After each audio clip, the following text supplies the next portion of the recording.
Yo. Are we live? Can I be heard? Yo, yo, yo. Yo, yo.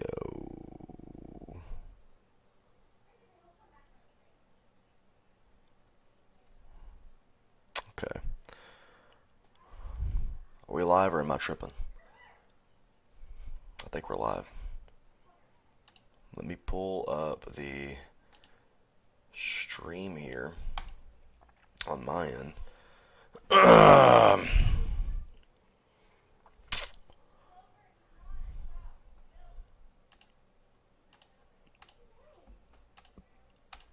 Okay. It would appear we're live. It would appear we're live, and I've got one fellow watching me. How's the audio? What's the audio like? I think I'm live. Am I live?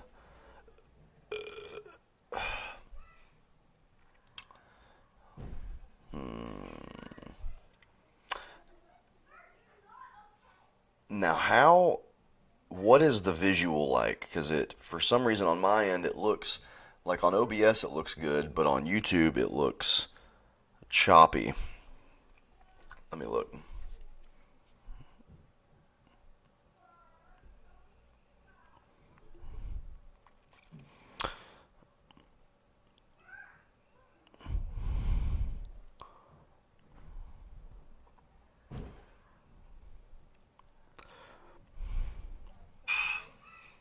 Let's see. Okay. On the phone, it looks okay. On the computer, it looks pretty funny. Hey, looking good. Okay. All right. We got a couple things to get into right off the rip that I want to cover. We got a bunch. There's a bunch. There's a lot. But one of the first things, we're going to break the mold here. We're going to do a little book review. I got a little bitty book. It's a short read. It's not anything crazy. It's nothing like, nothing that would hurt your brain too bad. It's some light reading. Can you see that? Is that in the frame there? Fuck. Now, there are two of you. Now, I don't know if any of you know this or have seen this book or heard of this author.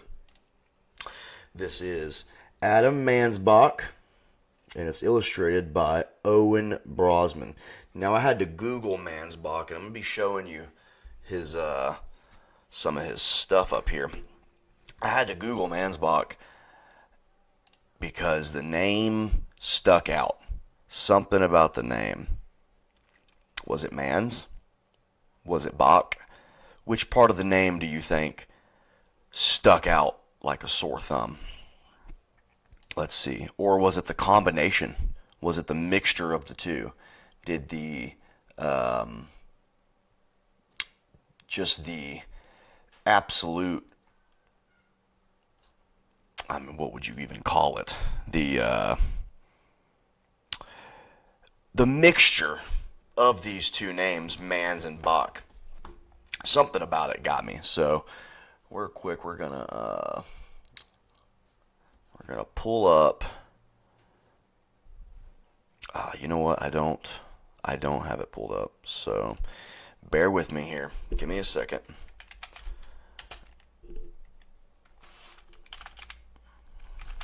Let me get this pulled up here. Okay.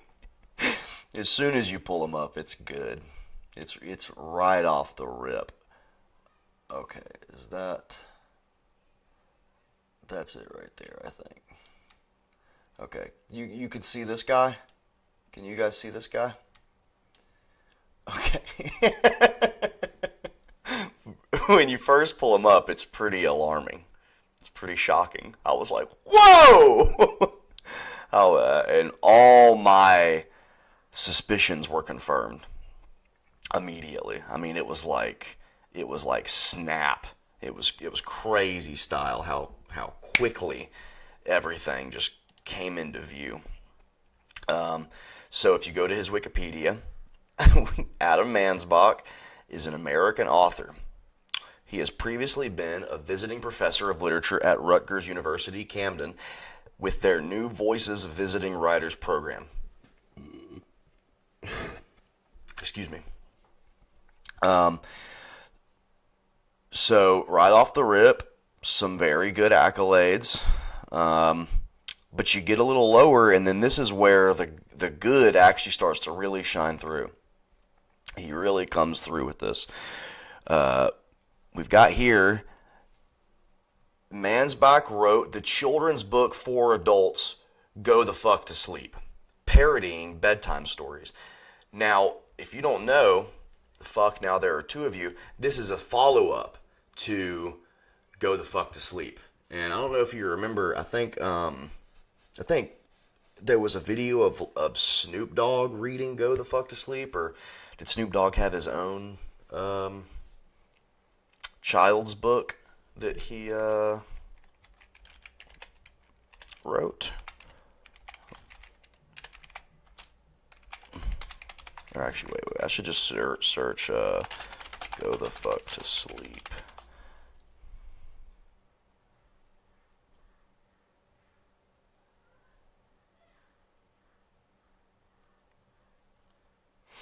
Okay.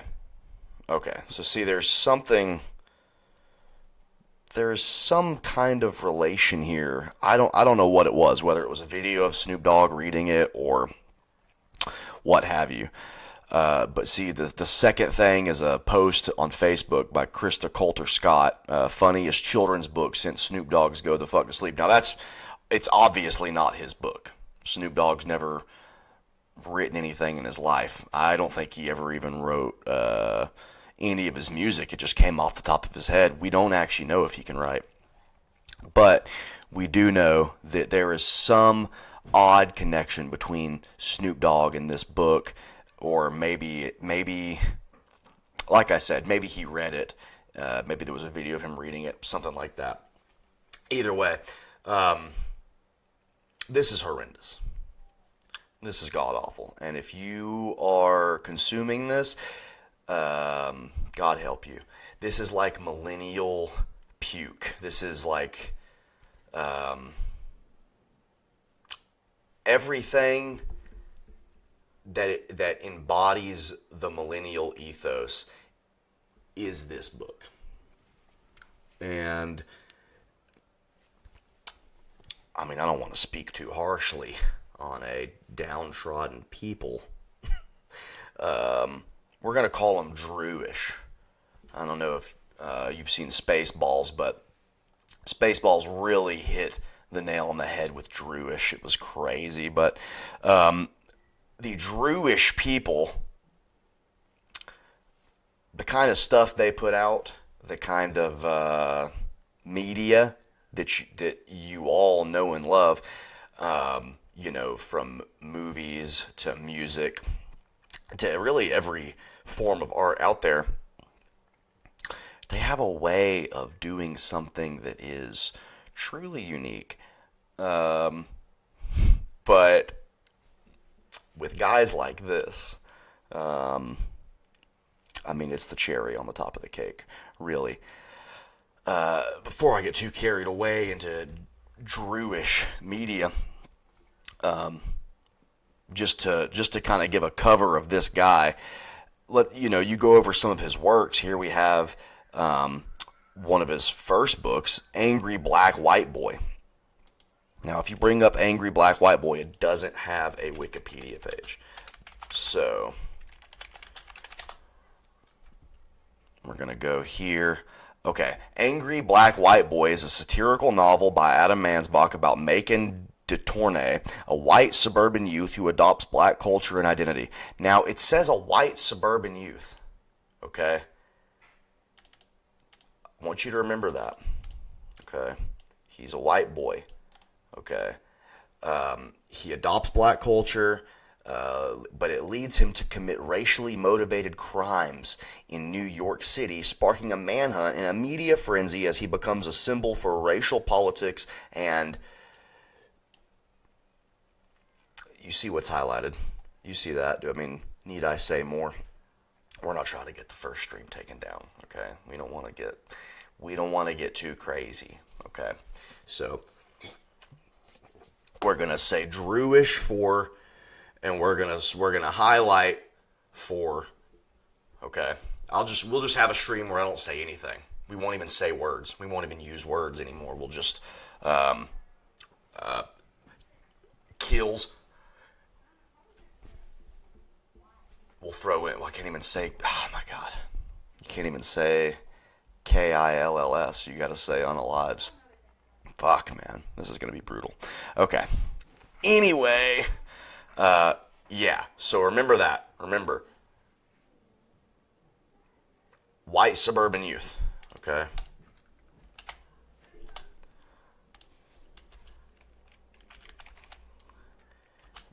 Black white boy.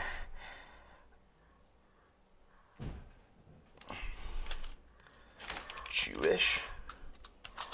Are you on yet? Yeah. Are you streaming? Yeah. Wow, what's up? It's gonna bother you. Okay. Here we go. Oh, wait a minute. Once you dig just a tiny bit deeper, he is a white Jewish boy. So the white Jewish boy starts to commit crime, racially motivated crime. How does he do it? How does he do racially motivated crime? What about this kid all of a sudden makes him want to commit crime? Okay, so see, I don't know how to pull this up without pulling up the PDF here, but there's got to be a better description than that, because it's kind of weak. Because if you get deeper into this book, you'll see the absolute awesomeness that it is. Excuse me. But yeah, it's absolutely awesome. Let's see if we can get a better description here. Maybe Goodreads will have a better description. Wait a minute. From the acclaimed author of Shackling Water. What is Shackling Water? Hold on. Oh. Okay. 2002? This guy's been on the scene. What? How old is he?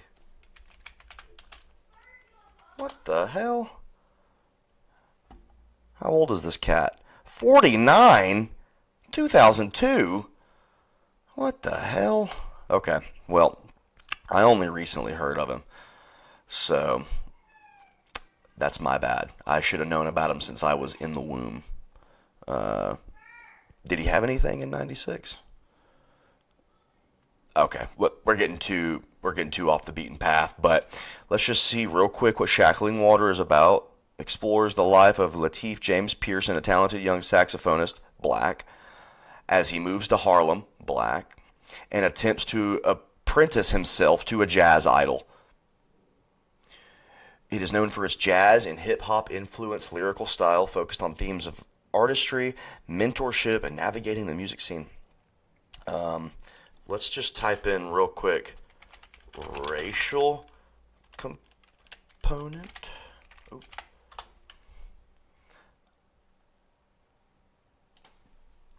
Okay, well, it's bad Google search. But I'm sure that this is chock full of racial things. But let's get back to the angry black white boy before we dive any further into now there are two of you. Making a Tourney is a suburban white boy. You know, it just says white boy. Would you ever, if you were reading a description of a book would the book ever describe it as suburban black boy? I mean, it might. I might be, um, you know, too far ahead of myself with that one, but I don't know. Anyway, Make It a Tournay is a suburban white boy, left out the Jewish, possessed and politicized by black culture and filled with rage toward white America. So a self-hating white. Very funny, a self-hating white.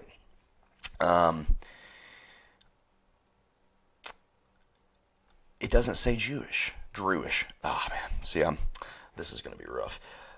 It doesn't say Druish. It just says he's a white boy, and he gets possessed by black culture. He's enthralled with it, and he begins to commit racially motivated crimes. Now, in what way would he be doing that? Let's go down a little bit further here. Macon finds himself to be a celebrity and makes use of the spotlight to hold forth on the evils and invisibility of whiteness.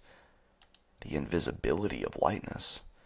What is that? Soon he launches the Race Trader Project, a stress-addled collective that attracts guilty liberals, wannabe gangstas, and bandwagon riders from all over the country to participate in a day of apology, a day set aside for white people to make amends for 400 years of oppression.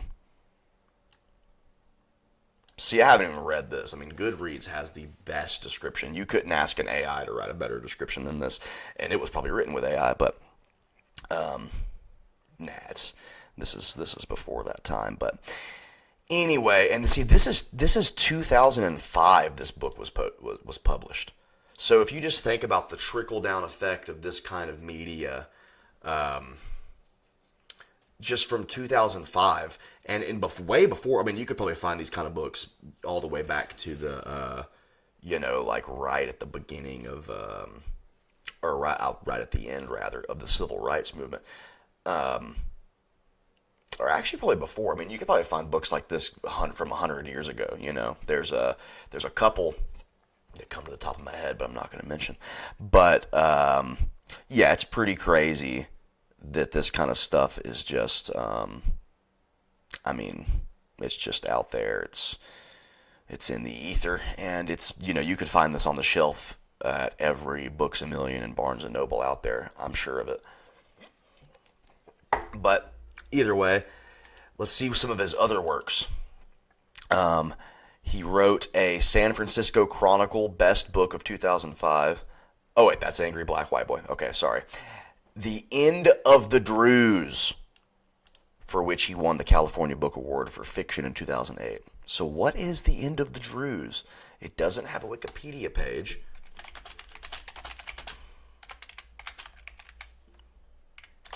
Let's go here. Let's see what this is.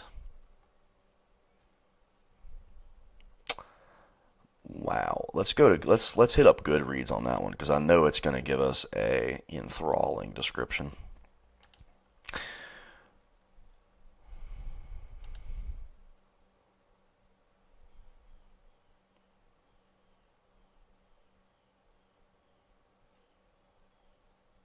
Okay.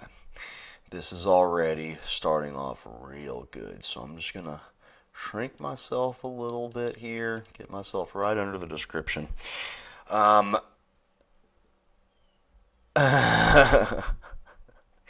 Each member of the Mercurial clan in Adam Mansbach's bold new novel faces the impossible choice between the people they love and the art that sustains them. Tristan Brodsky, sprung from the asphalt of the Depression-era Bronx, goes on to become one of the swaggering Jewish geniuses that make American culture, while slowly suffocating his poet wife, who harbors secrets of her own. Nina Hrycek, a driven young Czech photographer, escapes from behind the Iron Curtain with a group of black musicians, only to find herself trapped yet again, this time in a doomed love with a group of black musicians. Oh wait, hold on. Read that wrong. A driven young Czech photographer escapes from behind the Iron Curtain with a group of black musicians, only to find herself trapped yet again, this time in a doomed love affair. And finally, Tris Friedman, grandson of Tristan and lover of Nina, a graffiti artist and unanchored revolutionary, cannibalizes his family history to feed his muse. Well, I mean, what would that even mean? In the end, their stories converge, and the survival of each requires the sacrifice of another. The End of the Jews offers all the rewards of the traditional family epic, but Mansbach's irreverent wit and rich, kinetic prose shed new light on the genre. It runs on its own chronometer, somersaulting gracefully through the time and space, interweaving the tales of these three protagonists who, separated by generation and geography, are leading parallel lives. Okay, that was whatever, but we're gonna need a better synopsis.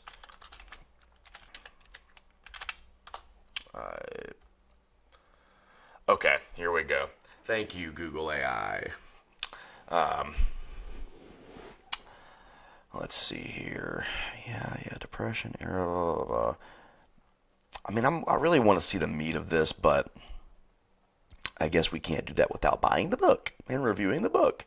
So, if anybody would like me to get this book and review it, I will. I straight up will. But let's go back to his Wikipedia. Let's go down to where he really gets his fame going, which is with Stay the Fuck at Home, Go the Fuck to Sleep, and this one. This one here. Fuck, now there are two of you. Now, Stay the Fuck at Home. Oh my god. Okay. Oh my god. That's a whole other can of worms. Oh my god. Now, I thought that was maybe a prequel to Go the Fuck to Sleep. No. He just likes throwing that word in there because, again, this is the millennial ethos. We're in their world now. Okay, we're in their world. Wait a minute. Do I have? Okay, good. But yeah, I mean, it. This is so rough. If you put fuck in a book title, you got to give it up. You got to kind of go and fade off into obscurity and go do something else. Because, I mean, there's no words for it. What the millennial does is an affront to God, and that's first and foremost. It's an affront to mankind. Imagine making art. Imagine doing something that takes time to do. Pouring your soul into something, because everything, if you're creating something, I would say you should go full bore. You should just go all out. I mean, why would you not? Why would you make something just to, to twiddle your thumbs and try to fix boredom, I guess? I don't know. But imagine making something and putting your soul into it. Little tiny piece of your soul, whatever soul this Mansbach has. We'll just get, actually, I just had a great idea. Instead of saying Druish, we'll just say Mansbachs. The Mansbachs of the world. Anyway, but yeah, to put your soul into something and you put fuck in the title. And look right here, all of his humor books, it's like, look, let's 1, 2, 3, and there's 6 humor books he has here, and 3 of them have the word fuck in it. So the only, that says to me, the only way he knows how to be funny is to cuss, to use cuss words. So, I mean, it's just crazy, but let's go here. Okay, now I've found probably the most interesting one so far. That is something. I mean, what the hell? What the hell is this?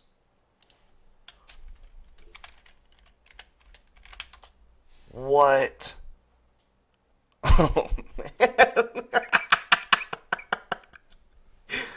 Okay.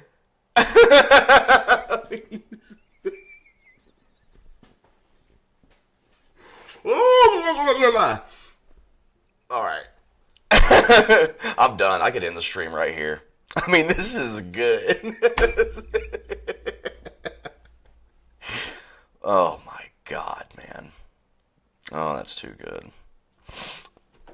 Let me see here. I've got a message. Let me see.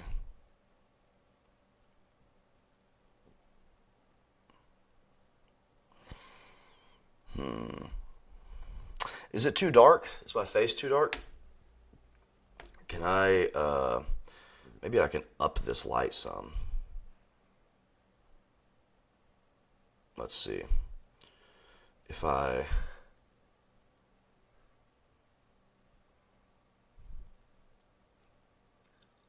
mean, did that help any?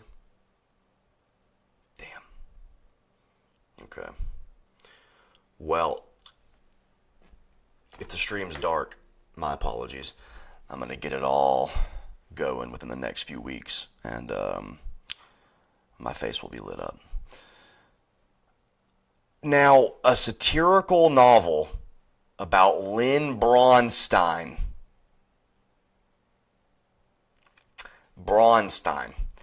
Brooklyn art teacher who, while high, brings a 9-foot, 400-pound clay golem to life.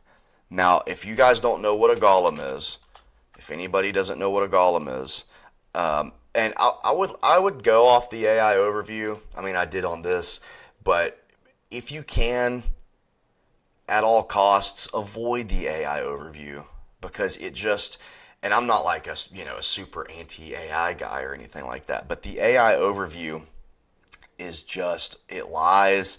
It usually gives poor descriptions of things. I mean, this is pretty good. The 9-foot, 400-pound clay golem.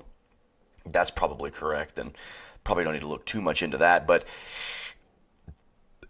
overall, if there's a Wikipedia under it, which is also a crock, but it's better than the AI overview. If there's a Wikipedia or a Goodreads, if it's a book or something like that, always click that. Don't rely solely on the AI overview, unless you're in an argument and the AI overview is on your side. Let it ride. Then the AI is your best friend. So we'll go here. If anybody doesn't know what a golem is, it's an animated anthropomorphic being in man's back folklore that is created entirely from inanimate matter, usually clay or mud. The most famous golem narrative involves Rabbi Judah Loah ben Bezalel. Bezalel? I mean, that sounds good. That's good. The late 16th century rabbi of Prague is a highly mutable metaphor with seemingly limitless symbolism. It can be a victim or villain, man or woman.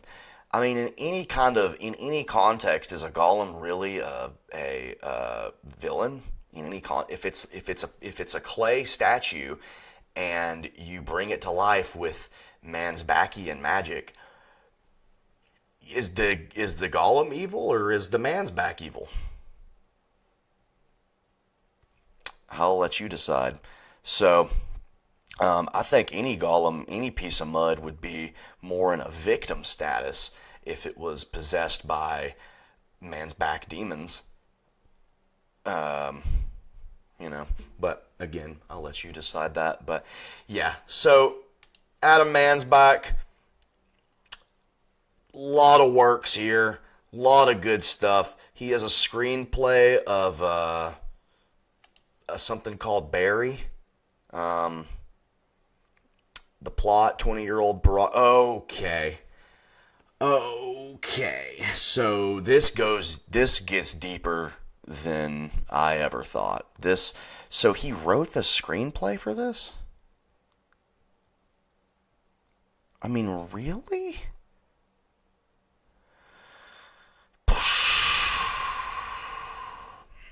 Okay. Well, God help us. Yeah, I mean, need I say more? But let's just go to the first page after the table of contents here, which it likely doesn't have because it's a kid's book. No table of contents. We don't even, that's fine. I guess no kid's book, unless it's a chapter book, would have a table of contents. But first page. Let me know if you can't see this. Let me stretch my screen back here so we can be right up on it. Okay. You see that? I have wonderful news for you, darling. A little brother or sister is coming. What fun! As for me, my life's pretty much fucked now because two's a million more kids than one. Ain't that something? Ain't that something? And if you were a snarky Quirk Chungus millennial and you read that, oh my god, you could imagine the reaction a millennial couple sitting side by side reading this. Oh my god. Two's a million more kid than one, dude. Oh my god, we're fucked now, bro. I like how the author said we're fucked now. See that? Pretty much fucked now. That cussing stuff, just the cussing, just to cuss. I don't know, man. I've never. I mean, when I was 13, it was awesome. But wait a minute here.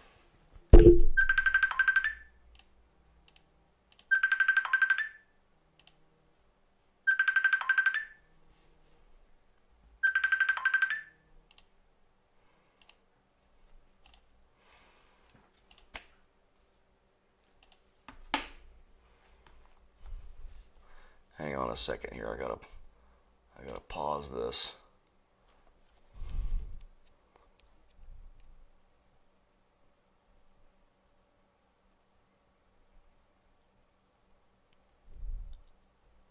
What is the visual like here? Is my audio still good? Can you hear me?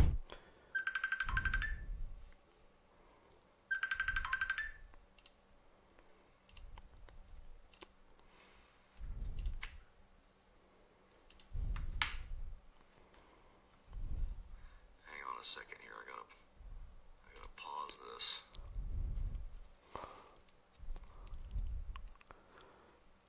How's the audio? Is the audio working at all? Hello, hello, hello. I got the stream pulled up. It looks like it's fine. I'm not sure. Let me make sure this camera stays on here. See, I'm having a problem with the camera as well. There's a what is it? It's streaming through a GoPro. So the camera, if it's not on record mode, it'll eventually go off.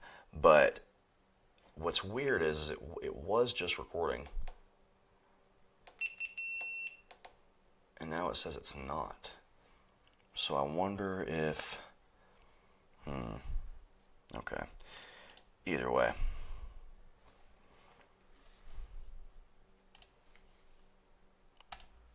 Alright. Are we good? Are we locked in? Let me know. I need to know if we're locked in.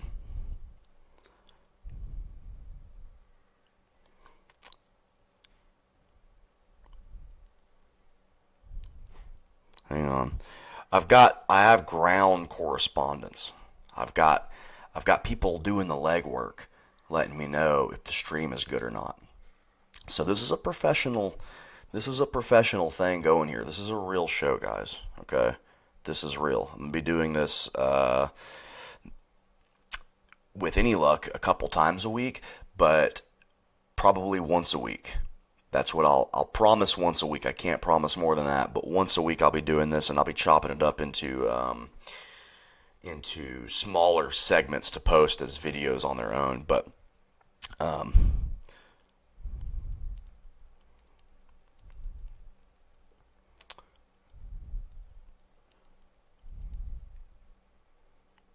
Okay. Cool. So the audio's good, is what I'm hearing. That's good. Back to this amazing piece of work. Let's go to the next page. Now, first, right off rip, we got some very colorful artwork. Very good. That's the expert work of Owen Brosman, who I believe is also Man's Back. And when I say also Man's Back, I mean Man's Backian, not the person, not the entity, the form. So, here we go. Second page. Oh, I already see the word dick. That's good. Okay. The baby is growing inside mama's tummy. Put your hand there. You might feel a kick. Soon you won't be the focus of all our attention. Chances are that will make you a dick. Okay. So they I don't know, they kind of hate their kids. Do you think they hate their kids? And again, when I say they, I don't mean Man's Back. I mean Man's Backian. If you catch my drift. Man's Backish. Which one sounds better? Either way.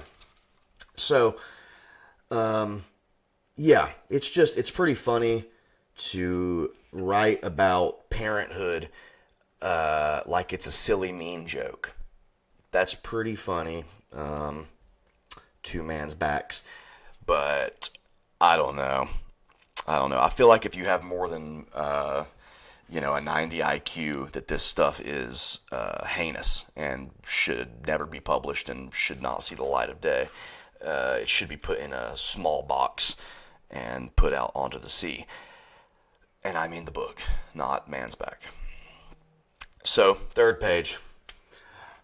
I never knew love before you came, and I swore that one kid would be it. So, this is a big change for us all, hun. Our life is one gigantic shit show. I mean, that is... The rhyme is bad. Am I just reading it retarded? I never knew love before you came, and I swore that one kid would be it. So, this is a big change for all of us, hun. Our life is one gigantic shit show. No, that's bad. That's bad rhyming. That is like... I don't even know what to call that. That's really rough. That's rough stuff. Let's go to... we don't need to read all these pages because... There's several other things that I got to get into that are way more important than this, but we'll skip to about middle way of the book here. No, I can't play right now, kiddo. The babe spent the whole night awake. I know you feel sad and neglected, but cut me some slack. For fuck's sake. For fuck's sake. Cut your dad some slack. I mean, is anybody else seeing the pattern here of just total, well, one, lack of funny, and two, just lack of awareness of how this sounds. It's very, like I said a minute ago, you put your soul into the things that you do, like the things you create, you put a little bit of your soul into them, and to write something so mean-spirited as a joke against children, against parenthood. It's a joke on parenthood, right? So the funny,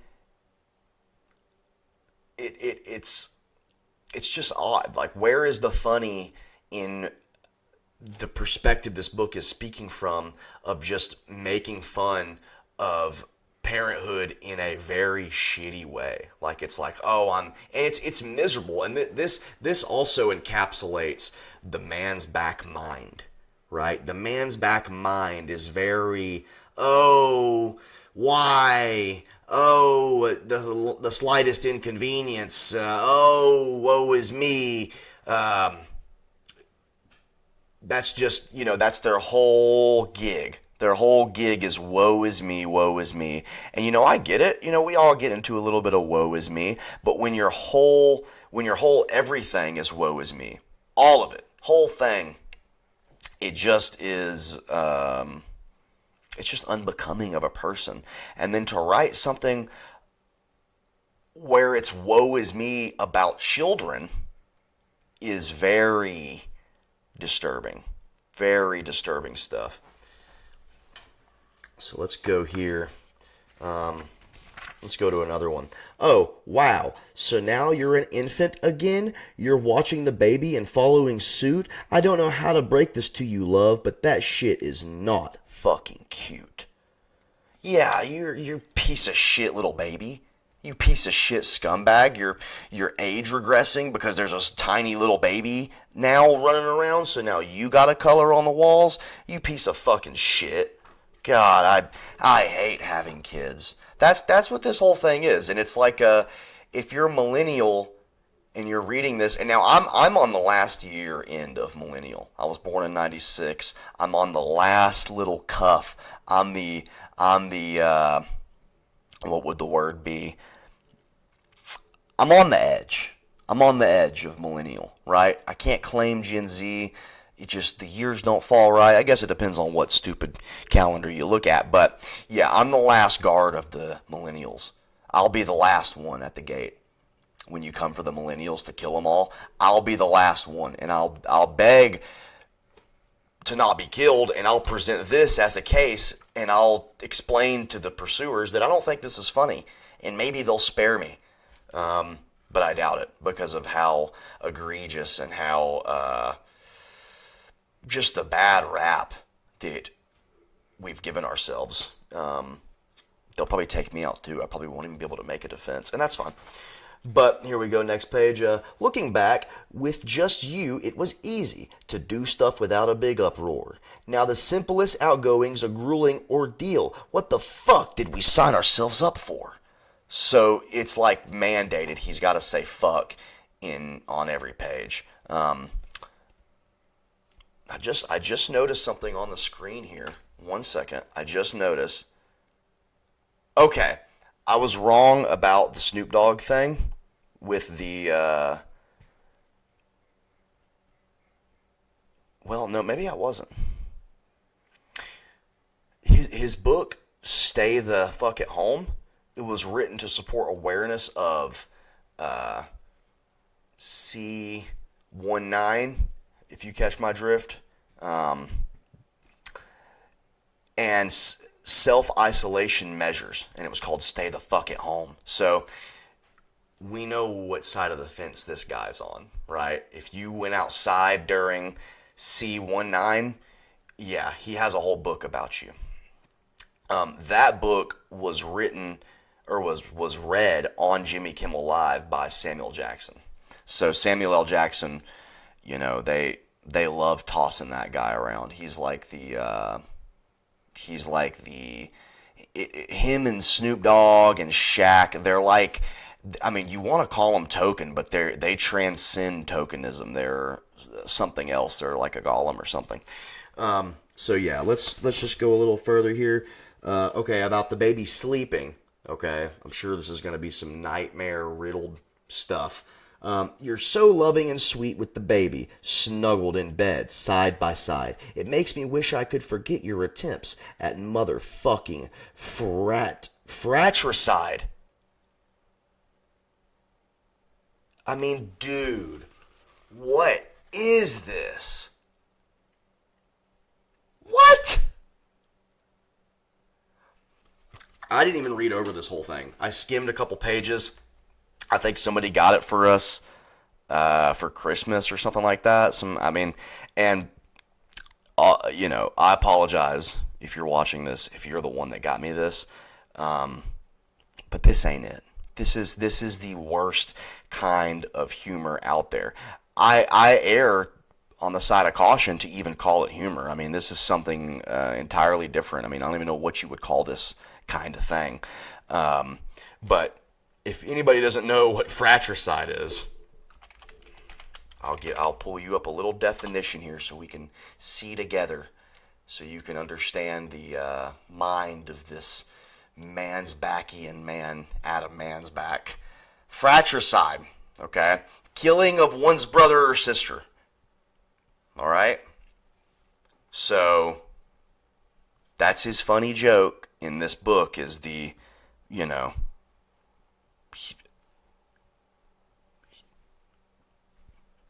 Where's the joke? Can you explain to me? It makes me wish I could forget your attempts at motherfucking fratricide. So the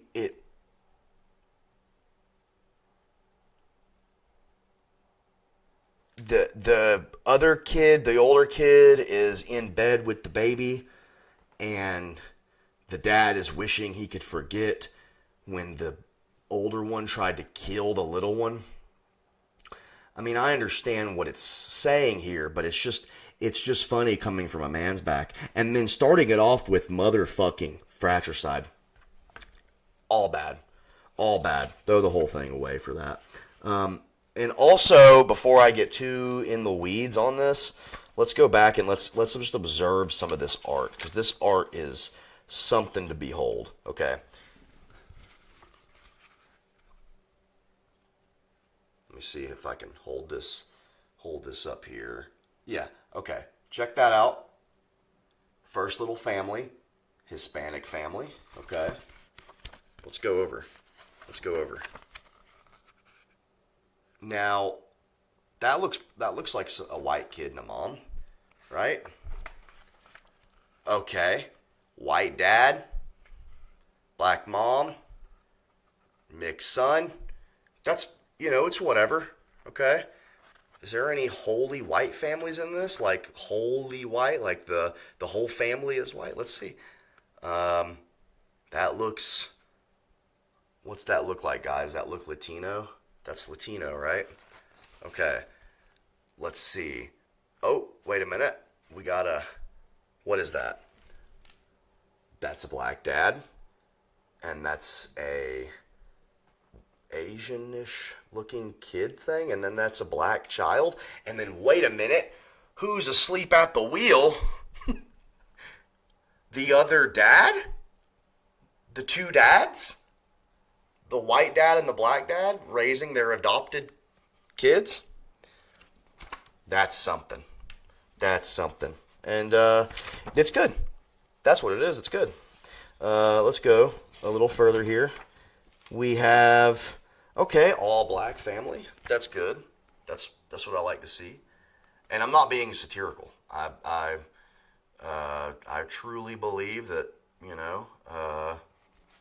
all black family is okay, right? That's good. That's not controversial, right? And then we have another black family, which is good, right? Now, Adam Mansbach, you'll see this recurring theme, and it's not just with him. It's not just a symptom of this one man's Bach. It's all man's Bach. I don't know if you ever noticed that. They're like obsessed with basketball and rap music and pop culture, and black guys. They love black guys. I don't know what it is, and they love drawing black people. So let's go through here. A nice little family of squirrels. What's it say on that page, actually? I don't think we read this one. I don't love you any less now, my dear. Love's not a pie. We don't have to divide it. I'm just so frazzled I hate everybody, and I'm too fucking tired to hide it. Okay. Oh, camera's going off. Hold on a second. Let me get the camera back on. Hang on. See, this is the thing I'm talking about. For some reason, the camera will go off like every hour, I guess, or something like that, if it's not recording. So I gotta turn this thing back on. Let me know if you can still hear me, though. Let me know. Okay. Are we in? Can you see me? All right. Good. So, yeah, he's too fucking tired to hide it. We were talking about the squirrel family. The squirrel dad hates his squirrel friends and hates his squirrel wife because they have 2 kids. I mean, what kind of juvenile smut is this? This might as well be put in the smut category. It's that egregious. Sorry, sweetheart, we can't go to the playground. The baby's so big now, it's tricky to manage her. And I'll be damned if I let myself be outnumbered like some fucking amateur. I mean, Are you not captivated by these rhymes and the subject matter here? I mean, okay, here we go. White kids. There we go. We got some white kids in here. Probably got two dads. Probably have two dads there. The floor and all four walls are covered in vegetables, pasta, and fruit. I can vaguely remember when meals did not require fucking hazmat suits. So he's got to slide, like I said, he has to slide fucking fuck in front of every single quip. The end of every rhyme, right? The caboose of the rhyme. He's got to put fuck in there. It tickles him so hard to do it. And that's not so much of a Mansbackian thing as it is a millennial thing, right? So the millennial, they love the exaggerated cussing. They love randomness, all this kind of thing. Like 2012, the year 2012, right? Like all the comedy in 2012, they're pretty much the people of 2012. And that's what they should be referred to as the people of 2012. We shouldn't even call them millennials. And I know it's kind of a mouthful, but the people of 2012, and that should embody the fact that they've stayed in this year, they've stayed in this time zone, right, of 2012 to 2016, or maybe that might be too far. 2012 is it encapsulates it. So they're stuck in that mode. They can't leave that mode. It's almost like they've been tricked and cursed by some demon, a Mansbackian demon golem. They've been tricked in this realm, right? So they're trapped. I don't know if anybody ever read any of the Legend of Drizzt books. Some peak Dungeons and Dragons fantasy, but and if you don't want any spoilers, click off right now, because I'm about to give a little spoiler here. But Wolfgar, there's a point where he's trapped in what is essentially hell by M.O.R.E, which is a giant demon, like a four-armed crab pincher armed demon, dog-faced, probably some kind of weird golem-esque creation. But anyway, he's trapped in hell, and he was only trapped there for I think a couple years, but in his mind, when he's freed, it's been thousands of years, or 1,000 years, something like that. So he would make him live multiple lives over and over again. He'd make him hallucinate these scenarios that would happen. He would find his lover, and right as he was embracing her, she would die horribly in front of him, and he couldn't save her, and he just did this over and over and over again. They're pretty much trapped. The millennial is trapped in this same kind of world where 2012 just plays over and over and over again in their mind, and they can't escape it. They don't know what to do about it, and they love it. They embrace it. They can't get enough of it, and you can see they can't get enough of it if you read or watch any of their literature or movies or shows. They can't get enough. They love this stuff. So let's get back here. We're almost done. I won't put you through this for too much longer, but here we go. Now, this family you can't really see what they are. It's just the silhouette, right? But they look like a nice family, right? So it's not two dads. Not that anything would be wrong with that, but it's not two dads. Sometimes when you both are sleeping, we watch you, secure in the knowledge that one day this madness will come to an end, and you'll both go the fuck off to college. Okay, horrible rhyme again. And they just want their kids to leave the fucking house. I mean, is this not the most boomer shit you've ever heard or read? That's the thing right there, is that the Gen X and the millennials have inherited the boomer curse. And the boomer curse is hating those around you for just being there. That's one little facet of the boomer curse. The boomer curse is multifaceted, but that's one little facet of it. You even hate your children. You wish that your children would not be there. Like, you wish that, they would hurry up and go to college, right? And then when you're paying for their college, you're going to complain about that the whole time too. You're going to complain about the college. So you complain while they're with you, and then you complain about them when they're gone, right? And then they go off and they get a job, and you complain about the job they have. And you complain about the things they love and enjoy. And you complain about their children when they have children. So that's the whole boomer thing. That is peak boomer right there. They can't get enough of that stuff. So here we go. Let's go to I think we only have one page left. Yes, we have one page left. Okay. Thanks for sticking with me, all. And I'm sorry about the stream hiccups. The video going out. The video is going to go out again.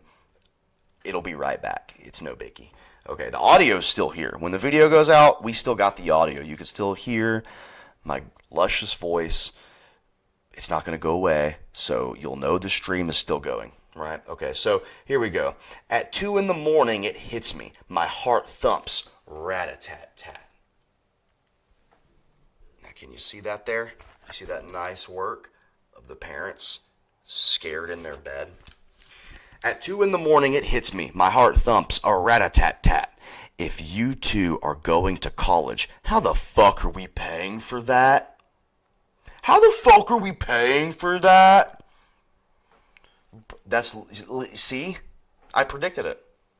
I used pattern recognition.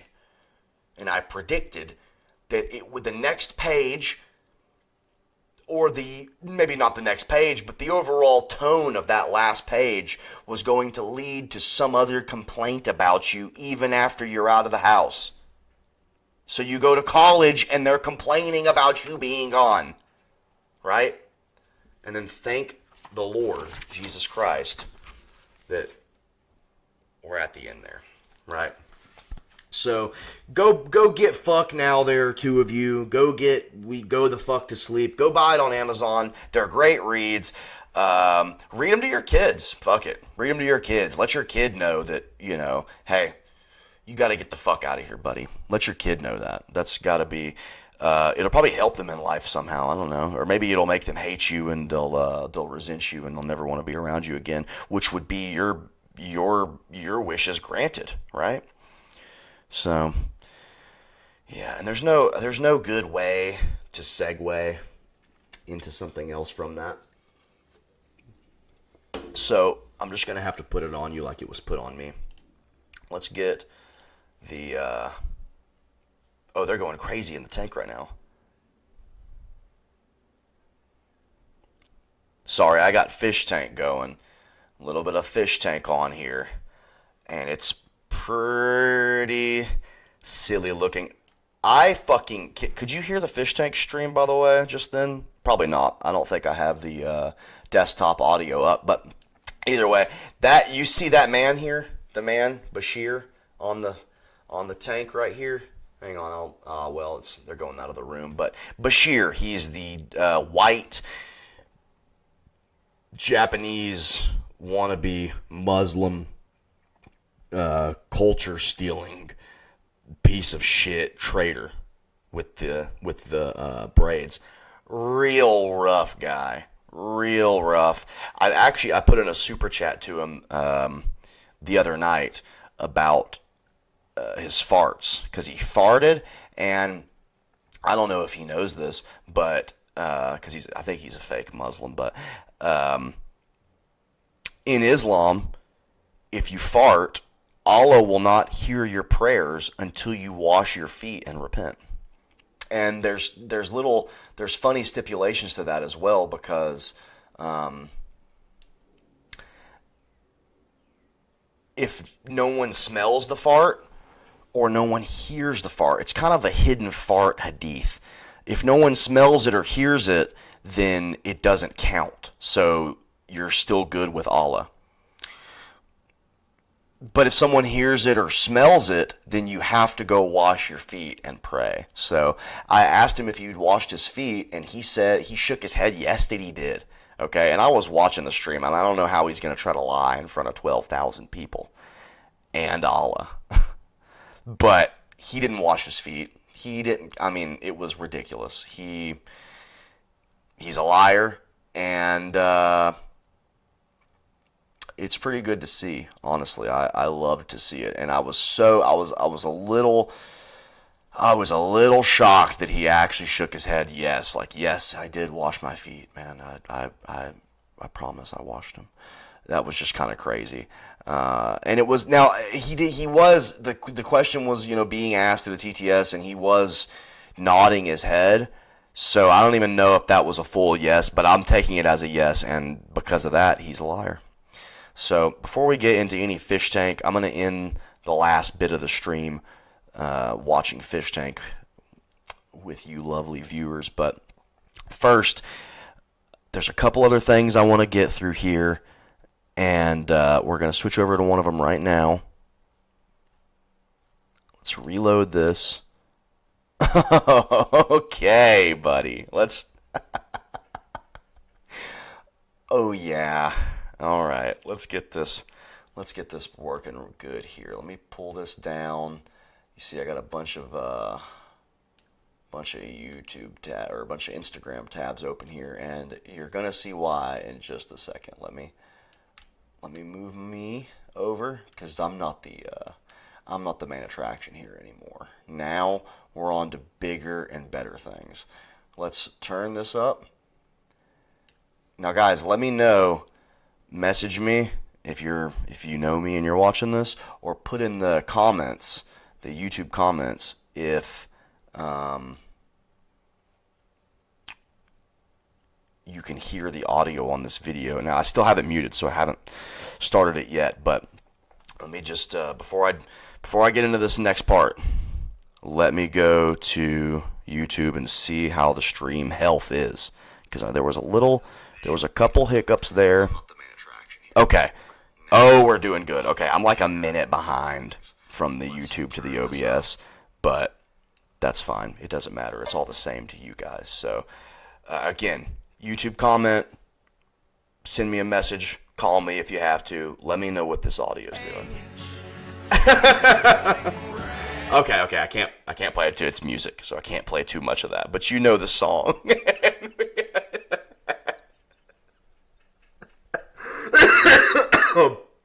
Okay. This is like my fourth time watching this. Oh my god, and I can't. Ooh! I can't do it. Every time I see it, and whoever commented, Dylan Krause, God bless you, dude. Because that's good. That's good, man. Soylent Rage. So this guy, Roy Belzer Fitness. Now I don't know where he gets fitness from, because he looks a little bit heftier than me. And wait, is that Elvish on his chest there? Okay, man. Okay, that. Ooh, I'm gonna save that because I got a rant that I want to go on about fantasy, which, as you can see, I'm a lover of fantasy. I love all that is Dungeons and Dragons, except for anything past probably. I mean, some stuff in 5th edition is good, but probably anything past 2014, Dungeons and Dragons, you just shouldn't touch. But all this is my... Oh, there goes the video again. All this is my pride and joy. I love it. And I got to figure out a way to get this video working better, because this is not gonna fly like this. It's too frequent. I think it's every 30 minutes, or maybe shorter, maybe every 20 minutes that the video is gonna cut out. But whatever, fuck it. So yeah, estrogen maxing, soy maxing, just all the negative maxings you could think of. This guy is doing it. So let's go to his page. Let's just see what he's about, right? Maybe I should follow. Oh my God, man! Behold. Can you see that one right there? Can you see that? That one right there? Let me move me a little bit. Can you see that? Yeah. That right above me? That's good, man. That's good. That is good. More of that. Can we get more of that? Fuck yeah, dude. Fuck yeah. Sorry, I'm fucking with my size here. I hope you guys don't mind there's gonna be a couple mishaps here. First stream in a long time. I'm trying to go like 4 or 5 hours, so there's gonna be a little bit of a hiccup here and there. My video, like I said, my video is gonna go out every probably 30 minutes or something, but it's because of the way I've got the camera set up, and it's a whole mess, right? But we're gonna get it done, and I'm gonna clip this up into more easily digestible short format clips for you guys, so you don't have to sit and watch a 6-hour stream.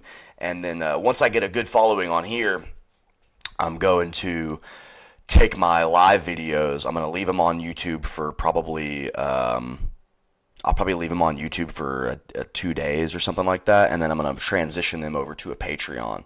And then you could, just like all the other silly billies of the world, you can go and subscribe to my Patreon to see the full videos. But my YouTube will be chock full of clips. So let's go to one of his other.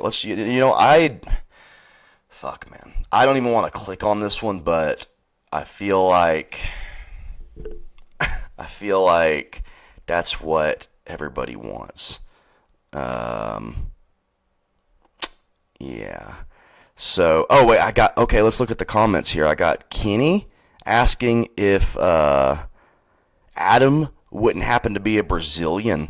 And that's funny you should say that, because as I said, he's not Brazilian, he's Mansbackian, right? Adam Mansbach, just give him a quick Google. He's Mansbackian, and we've decided to call all squinty-eyed, big-nosed people Mansbacks. So he is a Mansback. So yeah, and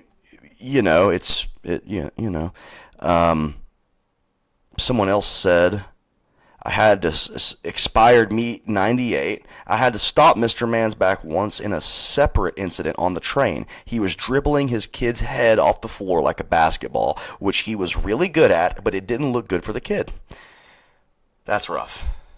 Let me mute Fishtank here, because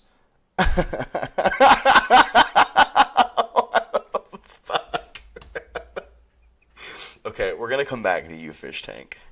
I'm not done with you yet. I can't wait to go through these with y'all. I mean, this is so good. This is... The beginning was it was a rough start. Now we're hitting the flow state. We're in the flow. I've got my Clearly Canadian, which is not a sponsor. Not a sponsor. But that shit is good. I received no kickback for promoting how good that is. And 24 grams of sugar. I don't know if you could see that.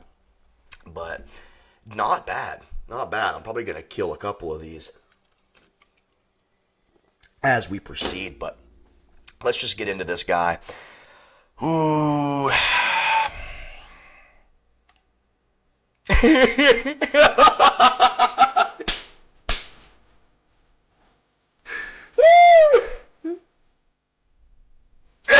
Oh, man. Ooh. Oh, yeah. The absolute privilege it is. See, when I first looked at it, I didn't even notice the caption. Something else took my eye. Something else. The absolute privilege it is to be in a big body after years of starving myself for the approval of others. Oh, that's awesome. That's awesome. Any doctor will tell you that big boys live longer. That's actually the first thing they say when you walk into a clinic is if you're fat, they go, Good for you. Good for you, buddy. Hey, you're going to make it till you're 90.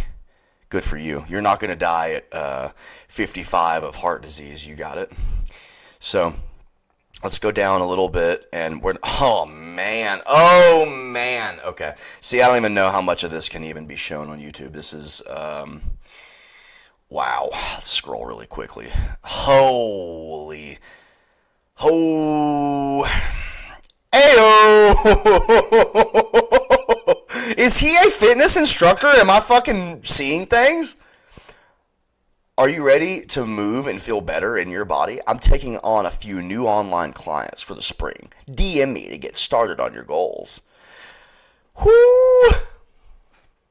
Oh, man.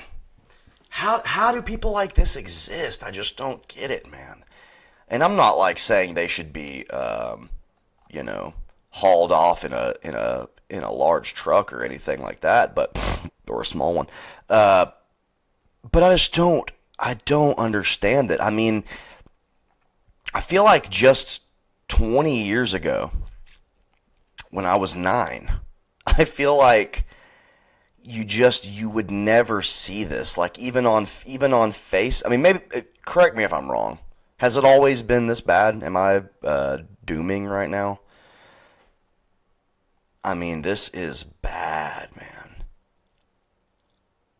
I'll be identifying as Thick and Nugget this summer. Hey, buddy, I got a book for you. You like those kind of jokes? You think that humor's good? I got a book for you. I got a couple for you. Ooh, this is awesome, man. Oh, this is awesome. Let's get more of that kind of stuff. I'm kind of scared to scroll because I'm pretty sure Instagram would put a block on it, but I don't know if it's gonna get too crazy. Okay. Let's just get one of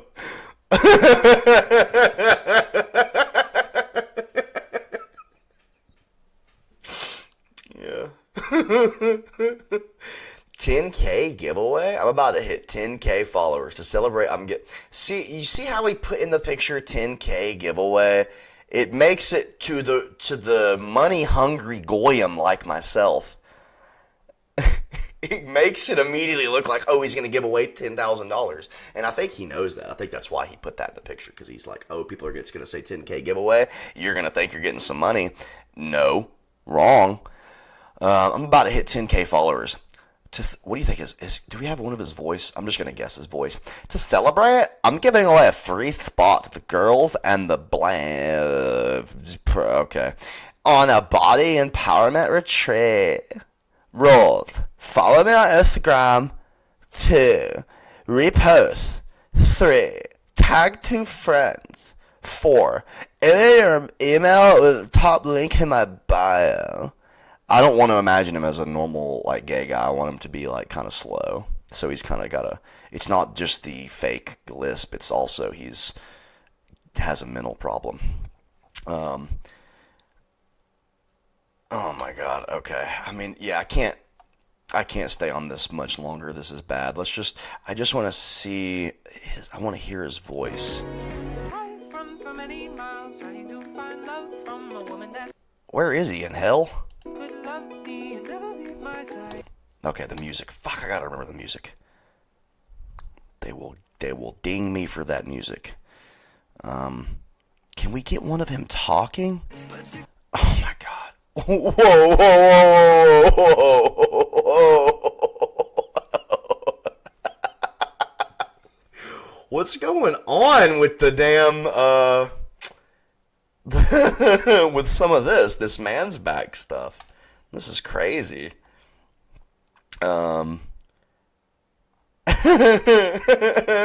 Okay. We're gonna click away from him for a moment, and we're gonna go to, we're going to load up another one of his hits. Reminder to fuel your bodies today, because fascists want you too weak to resist and protest. The fascists, guys. You know all the fascists that run our government. The fascists, They're not communists. No, no, no, no, no, no. No, no. They're the other end. They're fascists. Yeah. I wish. I'm totally honest. Can we get a little bit of fascism? Like a baby bit. Like a tiny little bit. I know that because that's all you could stomach. If it was my way, I'll leave it at that. But the tiny little bit, can we get a little bit? But instead, we just get Iran hoopla, which I'm never gonna talk about. I'm never gonna get into any of that kind of. This is a fantasy Dungeons and Dragons comedy troll stream. Think about it like that. You'll never catch me talking about anything like that because that is all fake hoopla and it's for the birds. And if you are a person that keeps up with that kind of stuff regularly, to the point to where you're like watching podcasts about people talking about this kind of stuff, about Iran and all that. It's like, dude, I don't know. There's only... Let me back up, okay? Let me back up, actually. There's only a couple people out there that have good, sane takes on anything like that. So if you're watching Patrick Bet David or Tim Pool talk about any of this kind of stuff, hang it up. Give it up. You go, I wish so bad I was a Reddit loser because man, they could just say the gayest stuff. Go touch grass, buddy. Yeah, you'll never catch me doing that either. But anyway, yeah, isn't that just something? Let's get back to the positive vibes of this guy because this is just the fascists of the world. All right, let's go to some. We're gonna move on from Roy Belzer. Now, is it real quick before we move on from him? I have to find something out. I have to find this out. See, this kind of stuff, POV. We're literally at war, but I'm already fighting for my life in Pilates. That's like a funny little war quip he made, almost like insinuating that he would be fighting in the war. Like he's busy. He can't fight a war. He's already fighting for his life in Pilates and not losing any weight, which is awesome. These kind of people, I don't know, like you've heard this a lot, everybody says it, but they really do live in a movie. They live in 2012, and at the same time they live in a movie. So they kind of get tossed, turned, and jostled around between these two formats of 2012, the year, and what's a good Adventureland.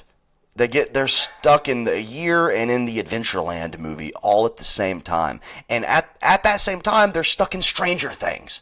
They're in Stranger Things, too. So that's where they get the little action, little badass, little quips, like the one about the fascist that he made a second ago that I was showing you. It's that and Adventureland. I don't know if you guys have ever seen Adventureland. There we go. 2009. Oh my God. Okay, so this kind of stuff it's before 2012. It's whoa. Hang on. Red alert. Wee woo. Okay, my camera went out. Give me a moment here because this is good.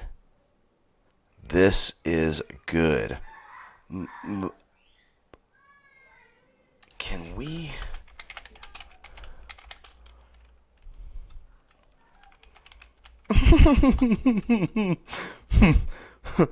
Oh!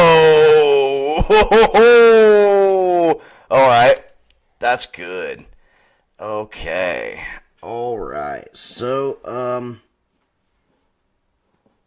you know, you know, yeah. Wowzers. Wowzers, wowzers. All right. So I was wrong a little bit, but not much. That is something. So, yeah, Adventureland. Sorry, I got carried away by that guy. That guy caught my eye like a damn like stank on shit. That was really crazy. So yeah, Adventureland. It's a romance comedy. Here, let me get my camera back on. Sorry, hang on a minute. Hang on. Bear with me. Bear with me here. Now, like I said, I'm gonna have this set up eventually to where we're just rocking and rolling for 6 hours. Just rocking and rolling, and there will be no hiccups. That's my goal in the end here. Is no hiccups, rocking and rolling, 6 hour show, once a week, maybe twice if we can get that kind of time. So yeah, but yeah, Adventureland, it's got a whole cast of quirk chuds. You see the cast. You see it. I mean, you see what kind of thing we're working with here. Jesse Eisenberg, we don't even need to Google him. Kristen Stewart, we don't need to go Google her. She's spiritually mansbackish. Ryan Reynolds, spiritually mansbackish. Kristen Wiig. I mean, all these people. Bill Hader. And Bill Hader used to be funny. I mean, he legitimately used to be funny. I mean, that was a face you would see in 2009, and you would go, "Damn, this movie's probably about to be a little funny." And this movie has it's got its good parts, but these kind of movies, or what's that one? The one with Jim Carrey. Eternal Sunshine of the Spotless Mind. Okay, see, this is 2004. Now, this is a better film than Adventureland, right? But still, they still capture this like a bitchy kind of guy vibe. Like he's kind of a hopeless loser type thing. And now I haven't seen this in years, so I could be completely misjudging it. And comment if I am. Let me know if I'm just off the ball here. But yeah, this is it's one of those. But the perfect example is what's that one called? With the fucking little guy, with the little dude, he plays Wally in Twin Peaks: The Return. Michael Cera. What's that Michael Cera movie that all the whores like? What's that one? Is it Michael Cera? Yes it is. Okay. This movie, this was the beginning of the end. Truly, this was the beginning of the end. I mean, this is where, and look, 2010. So, I really need to get off the 2012 thing. I think we have a problem that goes way back. But, how do you describe that? I guess millennial comedy. I guess millennial. And it's a full circle. We've went millennial, 2012 people, all the way back. But, yeah, the whole millennial paradigm is this image right here. And it's a hapless nobody loser that sucks at the one thing that he's supposed to be good at, which is, making music and shit, is in love with this dime store hooker.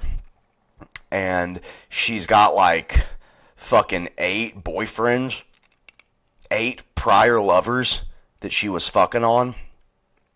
and she's also just a terrible bitch. I mean, you might could forget the 8 lovers. You might could forget that, but she is just a raunchy bitch. She's just a busted ass bitch, and her whole attitude in the movie is busted. She's not desirable. The movie does not sell her well. The movie only sells the fucking loser fighting in her honor. But yeah, the movie this is millennial. This is that. This is that. This is... Oh, I can't put them...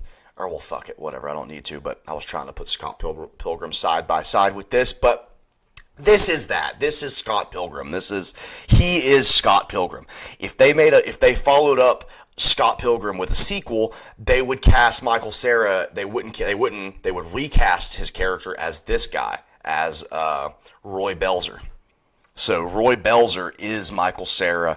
Michael Cera is Roy Belzer. Which one is the real one? We may never know. We don't need to know, because they embody the same thing. They're the same idea, which is the millennial, right? So I couldn't find a confirmation of my suspicion on him. Oh goody. But I have a suspicion about him that he is not just a white guy. He's something else. Some other shape-shifting creature of the night. What would that be? I don't know. You tell me. What creature takes hold of every culture and place that it goes, but holds loyalty to none? What would do something like that? Beats me. So let's go down here, and yeah, I mean, this is just okay. I've exhausted myself on this. I can't look at him anymore. We're gonna go to the next thing here. Hang on. Let me see.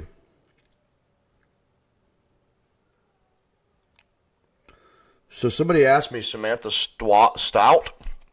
Samantha, if you're still watching, she said, what is your stand on the trans girl Lily Tina?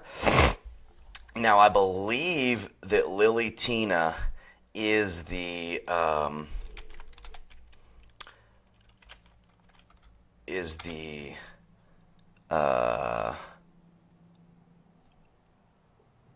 very vocal trans person, TRANZ, on Instagram. Now, is that...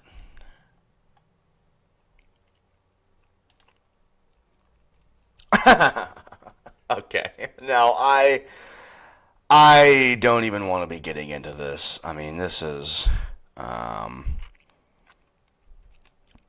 bad. This is real bad. Oh, it's gotten fat. It's gotten fat. Wow. Transit. Is this what it used to look like? Oh my God, man.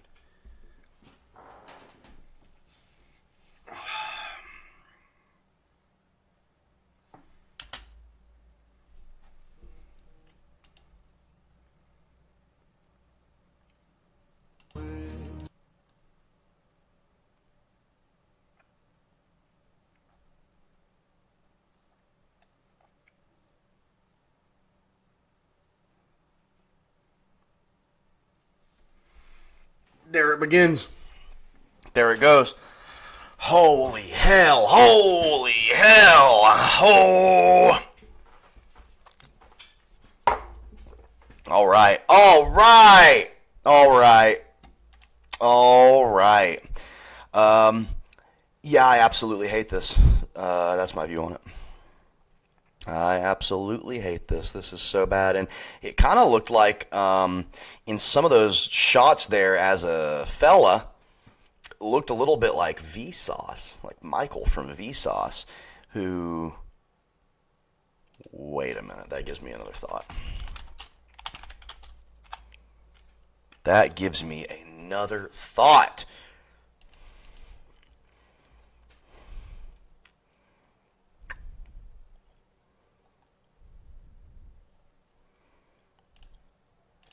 I wish I could just type in Mansbackian and it knew what I was talking about. What is this?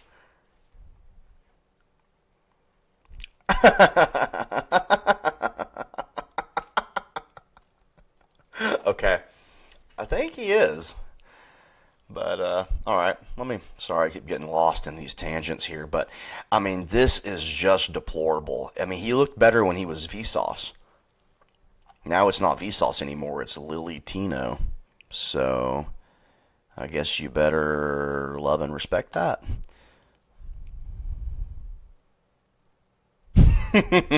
What music's going? Okay. Whoa!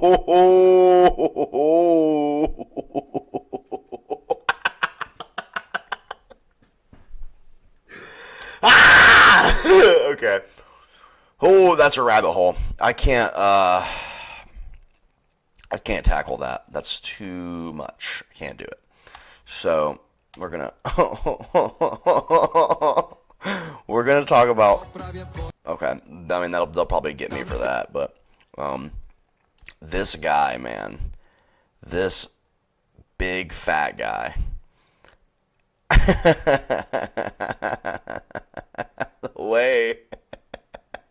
the way he moves his belly is really good. And I found this guy. I was just scrolling through Instagram. It was probably a couple months ago now, and I just stumbled across this guy, and I couldn't believe it. I couldn't believe what I was looking at. I mean, he is a specimen, and I kind of like him. I kind of love him, actually. He's kind of cool in a way. Let me see if I click this button on the top of the camera, maybe that will trigger or not trigger the auto off thing that it's doing. Maybe if I click that button every now and again, instead of letting the stream go off, maybe that'll keep it going. Either way. But yeah, this fucking guy, man. This guy. It's just like, it's this Greek shit. Is he Greek? Is this a Greek guy? Or are there comments about him being Greek? Let's see what his bio says. Sorry, I had a little candy in. These things right here, not getting a kickback for this, right? These things, retro sours, if you're like a little fat kid who was 12 one time in 2010, those things go crazy. They're like the Altoid sours that they discontinued. These are like a now they're all. I don't want to say they're a cheap knockoff because they're pretty damn good, but I feel like those Altoid sours were more intense than these. But I could be wrong. But you get them at the Barnes and Noble or whatever. They come in like a cool little can, almost like a little dip can, so you can pack your sour. And then this is what they look like. Check it out. Like little sours, little sour oranges or something. But they're good. Pretty good. Pretty grand. A little sour. A little sour on that. I'm gonna have to follow this guy. This is too good. But yeah, he just does this all the time. And it makes you wonder, like, Agababa, that's where he eats. It makes you wonder, like, how long can this keep going? How long can you do this? Is there like a lifespan on this? Like, do they have data? Have scientists recorded data of the lifespan of this? How long this kind of thing lasts? But the way he does the little dance that he does every time he gets food, the little gut shake, it's crazy because it's like he just has to move the upper part of his body, and then when that moves a little bit, it's like his gut, it's almost like he's just moving his gut. It's like his gut is doing a whole thing where he moves a tiny little bit, and his gut has this big bouncing reaction to it, and it's able to look like it's moving almost independently of him. There's a weird, see that? That's crazy to me. I don't know what that is. I don't know what you call that. It's like when you're holding a chicken and you move you can do that thing where you move the chicken around and its head looks like it's locked in one spot while the body kind of goes like that. It's like that, but with his massive gut. But yeah, I just had to share this with you guys. And a big part of this show, maybe not the biggest part, but a big part of the show is going to be me showing you the kind of evil that Instagram shows me. Because, I mean, this is downright savage. Man, can I play the foreign music? Like, if I... Fuck, man. I don't want it to ping me on that. But, yeah, it is good. Now, has my desktop audio been playing? Yes, it is. Yes, it is. Okay. Let me go look. Let me check these comments right quick. Whoa. It's now Samantha Stott. Thank you for being a loyal viewer here so far, but you said that Lily Tina tries to teach kids about TRA and Z transformation and the likes of that. That's gnarly. That's good stuff right there. I like that a lot. The more of that kind of stuff happens, the quicker we could just get this show on the road and put things back into the proper order they're supposed to be in, but whatever that means. So, yeah, this guy, this is good. Eventually, what I want to do is I want to get to a point where the fans send me videos that I can go over and we can laugh at together. But it's not, like I said, it's not going to be just Instagram. It's going to be a big part of it because we're going, these are recurring characters, right? This guy is a character and he's going to be a recurring character. This is going to be a theme. We're going to be pulling these guys back up, this big fatty, because I love him. I like, when he walks, the earth moves and my thumb moves to click on video. When he moves, I move. This right here is shaka than the minute I mean, that's fucking good, man. And who's this gay guy? Okay, did you see? Is this a big fat gay guy? Did you see the way that guy looked at him while he was walking away, dude? He was looking at him like he was a piece of orange sour candy. That was crazy. Who is this fucking fruit? Some people you don't even have to Google. You just look at him and know. You look at a guy like that. Hang on, let me pause it on his profile there because that profile was crazy. You look at a guy like that and you just know. You go, oh, this guy, okay. All right. Oh, he lives and he has dual citizenship too. Wow, they flew him out? Wow. Yeah, that kind of, the way he looked at this guy, man, was really... Let's play that one more time.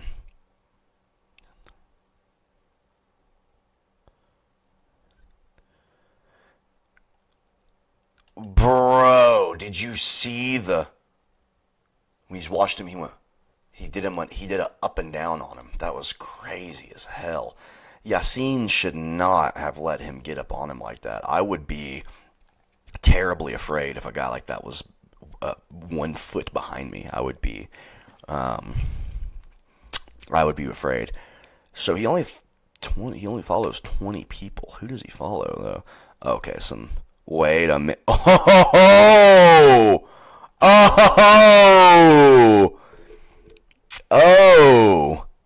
Wow, that's interesting. All right, let's go to not this gay guy's page. Let's go to my... Okay.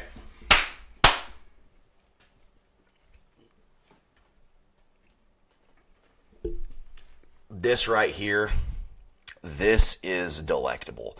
This is like a sweet treat at 1 a.m. This is like, there's nothing to compare to this. This is like, if you found this while you were laying in bed and then you had a heart attack and died and this was the last thing you seen, you would be happy. You would be content in life. You would be fine going out that way. You'd go, oh, okay, thank you, Lord. You knew there was a plan for me and the plan was to go out like this. That's good. So let's see. 9-year-olds play. Ooh, no music. No music on this, so we're just going to sit back. They got lemonade. Oh, we're going to sit back and enjoy this one. My 3-year-old is at her dad's house, so that's dinner. Have a good night. Okay, let's watch that again. We got Wendy's. We got Wendy's. Can I make that bigger for y'all? Let's see. Ooh, I can. Y'all can get right up on the meat of this with me, man. This is good. This is real good. Plate. I'll put me right there. What do y'all think? Am I good right there? Am I good? Alright. This is good. This is the show. You guys are looking at the show right here.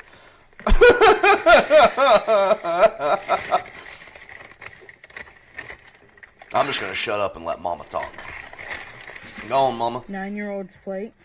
What are we having, Mama? And they got lemonade. And a few moments later. My 3-year-old is at her dad's house, so that's dinner. Have a good night. We got Wendy's. Do I even have to say anything about that? Do I even have to... Oh, mic too close. Sorry about that. Sorry about the audio right there. But, do I even have to say anything about that? That's something. That's crazy. She was crazy style with that. Now,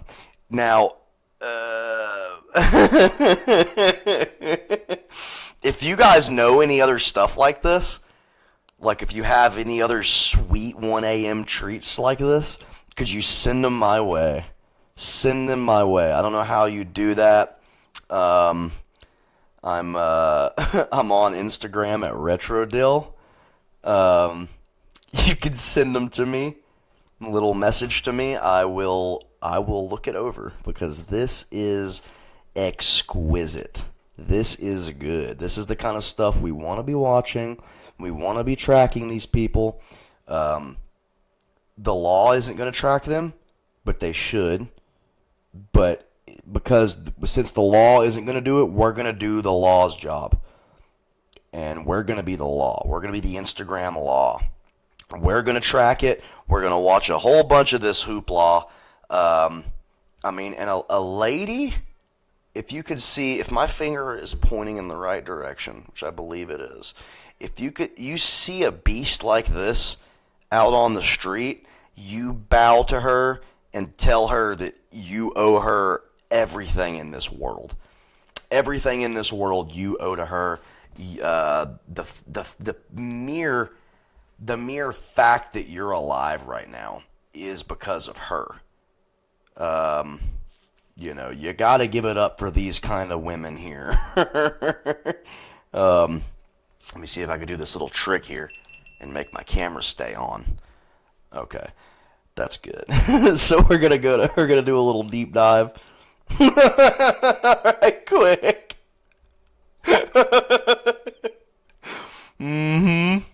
What you making, Mama? Shoot.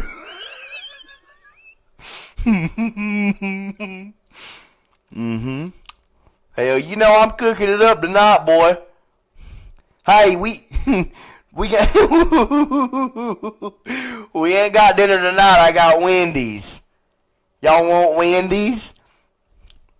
And I'm not saying that Wendy's is bad. Like, I'm not saying you shouldn't give a kid Wendy's or something like that. I'm not here to moral fag on that regard. But just something about accruing an audience that loves to watch you feed your kids Zog slop is very funny. That's very funny. Let's go to. We got McDonald's. Oh my, dude, that's evil.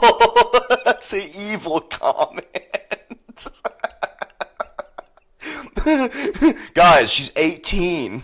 Guys, she's 15 years old. It's just, she's 24, guys. Yeah, easy dinner with a single mama 3. Why are you single?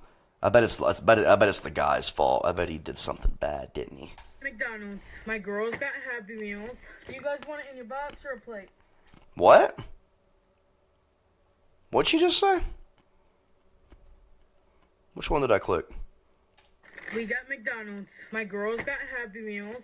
Do you guys want it in your box or a plate? Okay. Box. That was crazy. Okay. My 3-year-old got nuggets, fries, but they're in the box, apples, and a toy. Here you go, baby. My 6-year-old got a burger, nuggets, fries, and a toy. Yeah, that's good right there. That's good stuff. My son got fries. That's good. And a 20-piece. And I already know y'all are going to complain, so go ahead. Yes, he got a 20-piece. That is what he asked for. If he does not eat it all, he can always reheat it later. If he does not eat it all, he can always bring it to me.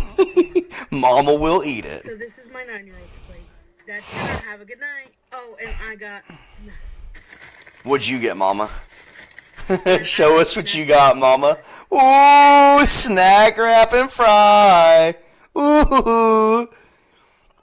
Bro, now that snack wrap, I don't like to eat this kind of junk a lot, but we went to an animal safari like last week, and on our way there we were running late, so we didn't have time to make breakfast or get anything worth a damn. So we stopped by McDonald's, and I got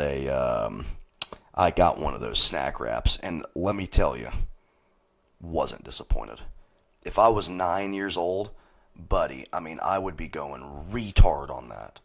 And I did, but see, when I was 9, let me show you what they had when I was 9. Was that what it was? Yeah, when I was 9, buddy, bro, this is what we had. This is what we had when I was 9, okay? I mean, that right there, oh my God, man. You would get one of those, and, I mean, it would, well, hang on, wait, 2013. No, they had it before 2013.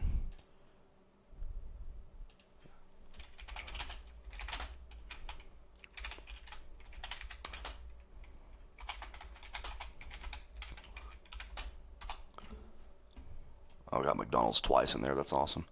2006. Okay, yeah. So, yeah, you'd get this snack wrap, man. It would come in the little cardboard, right? And you'd tear open this little cardboard, and it was cool because it was perforated like along the box, so that you would, if you take a couple bites off the top, you'd pull the thing down a little bit, you'd get some more, you'd pull it down. You see, as you went, you could tear at the perforated pieces of the cardboard and get you some more McWrap, right? See, that's the kind of stuff they gave us when I was a kid. That's when they loved you. They don't love you now. Now you get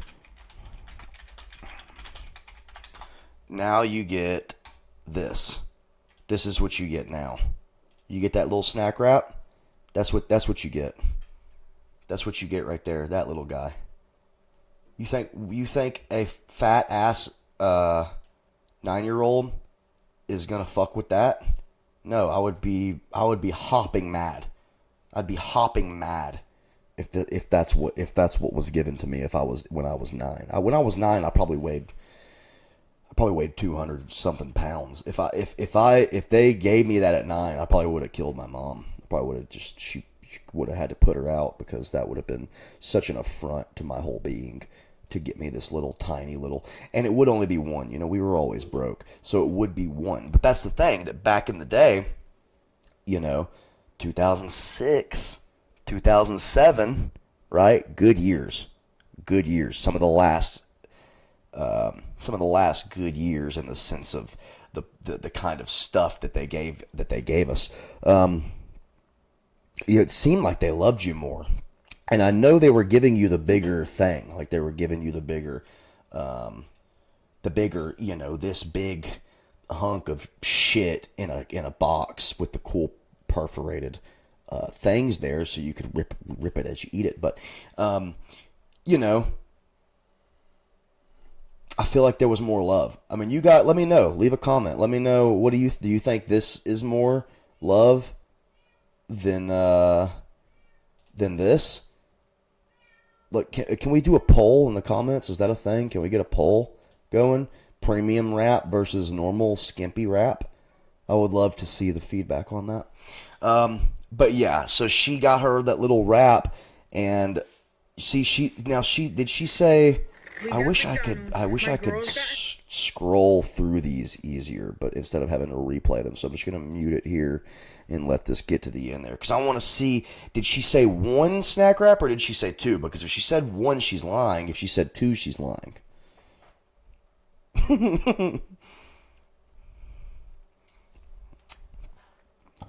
Be quick here. I'm gonna check the comments real quick. Checking the comments here.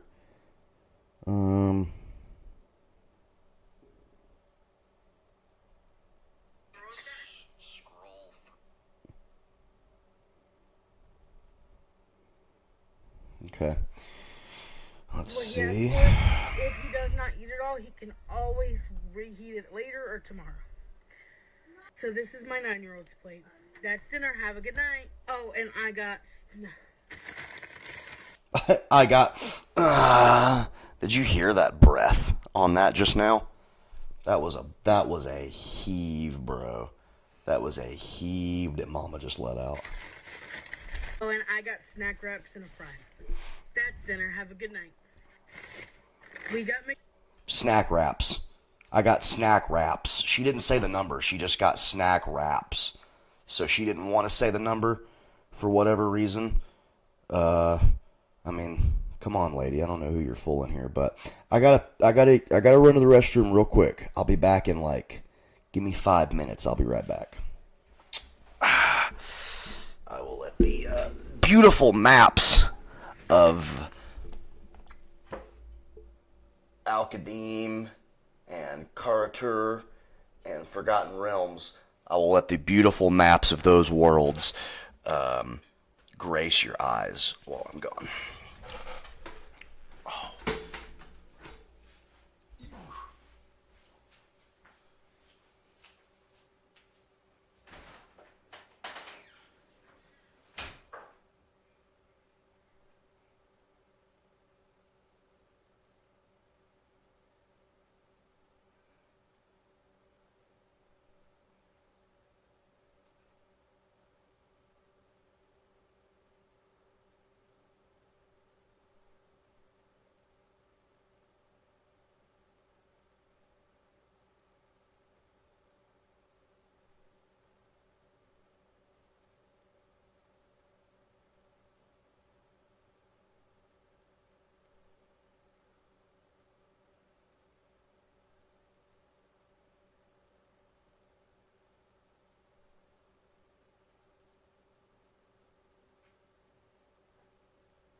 the video went out.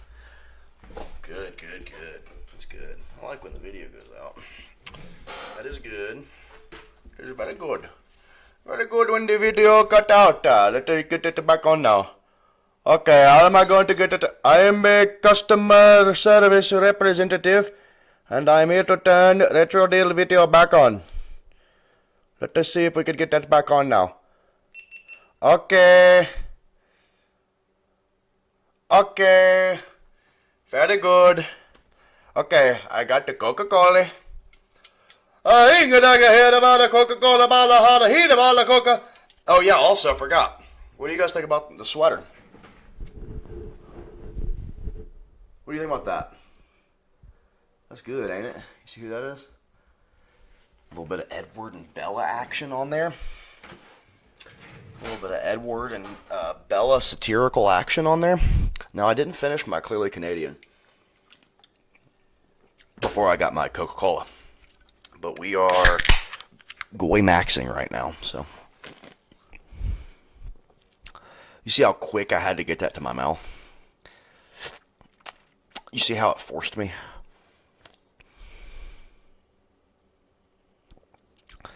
Good God. I mean, they really know how to fuck up a whole society of people. I mean, I'm telling you, that is good stuff right there. Let me see. I had to get some food here, so I got some food on the way here. So let's see.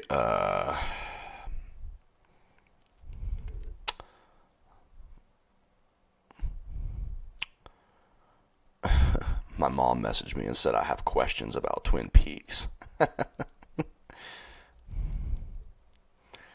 That's awesome. Oh, that's awesome. Let me, I know y'all don't like to hear that. I'm sorry. But, alright. So, we covered Alexandra Sable. I think that's her. Yeah, Alexandra Sable. Alexandra Ball worshiper. It's all good. But yeah, you see here, she's, this is the only healthy thing she's ever made right here. Plate dinner with me as a single mom of 3 for my 6 and 9-year-old. Okay. I mean, this is, Instagram is full of this kind of shit.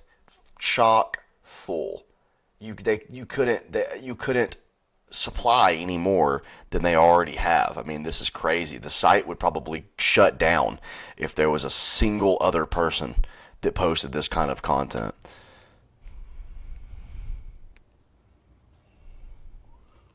So tonight for dinner, I cooked baked chicken with mini red potatoes, carrots, cauliflower, broccoli, stuffing as a salad, and beans, and I also did some gravy. Now, the only reason she cooks at home is because they can't afford to eat out every night, which is fine. I mean, that's you know, you probably shouldn't eat out every night anyway. But you know, like right now, myself, I've got food on the way delivering to me, which is hella goyish, and it's kind of a pot kettle situation, really, because I mean, I'm in 20-30 minutes, I'm going to be eating the biggest Philly cheesesteak you ever seen. But my oven is broken, and it is what it is. You know, sometimes you got to get a little Philly cheese from your local Philly cheese shop. But anyway, yeah, she only cooks at home because she can't afford to go out every night. But I tell you right now, if this bovine had it her way, it would be McDonald's every fucking night. Every night it would be McDonald's. Her children wouldn't make it to 12. And that as horrible as that is, it's the truth, and it'd be her fault. It would be, she would be in prison for killing her children. We did go over the chicken, and I made a pretty decent meal. She's also she's 20, 30 pounds away from her eyes doing that fat eye thing where their eyes go out. You start to look like Amy Amy. Jeez, man. Amy. You start to look like Amy Slayton from 1,000-Pound Sisters. Your eyes start to go off in their own separate directions. And now I know Amy Slayton has a lazy eye. You know, I'm not retarded. She has a lazy eye, but so maybe she's not the best example. But I mean, you could find plenty fats that where their eyes start to veer off in the opposite direction. Fat people, eyes that veer off in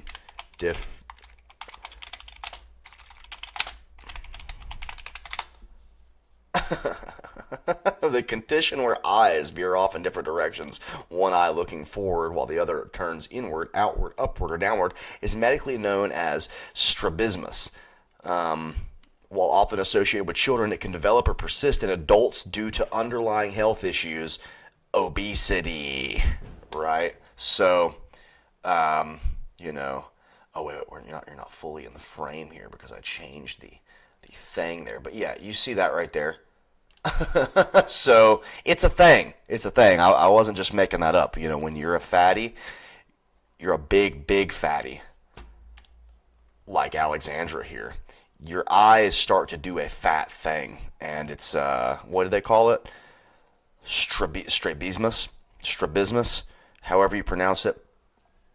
It is what it is. That's what your eyes start to do, and I mean she is 20 pounds away from that. So let's put it up for the kids. And there's also corn too. Love my corn. We're gonna sit back for this one a little bit too. Veggies. Give her some beans. And Give her some beans. She needs beans. And that's my 6-year-old's plate. Same thing with my son. I'm gonna give him stuffing. Okay. Veggies, but a Stuffing. lot of broccoli. Veggies, but a lot of broccoli. Broccoli's his favorite. I'm going to give him half a piece of chicken. He needs that half a piece of chicken. So That's give him beans. So that's my give him a little bit of protein. And that's dinner. Have a good night. Now, does that chicken? It looks good and bad. Am I tripping? Does that look good and bad? It looks like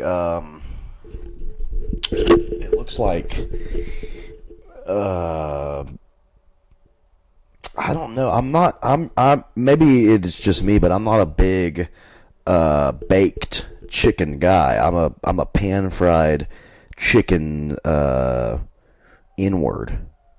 I like the pan fried. Now, if you seared a chicken and then put it in the oven, I would like that a lot more, but I need that sear. I need the crispiness on the thing.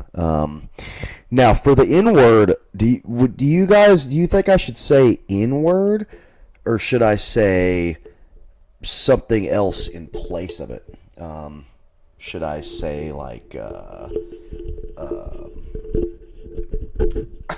black guy, or should I say what should I say for that? I was thinking I had one in mind, but I think it's too on the nose. It's too on the man's back for me to say it. It's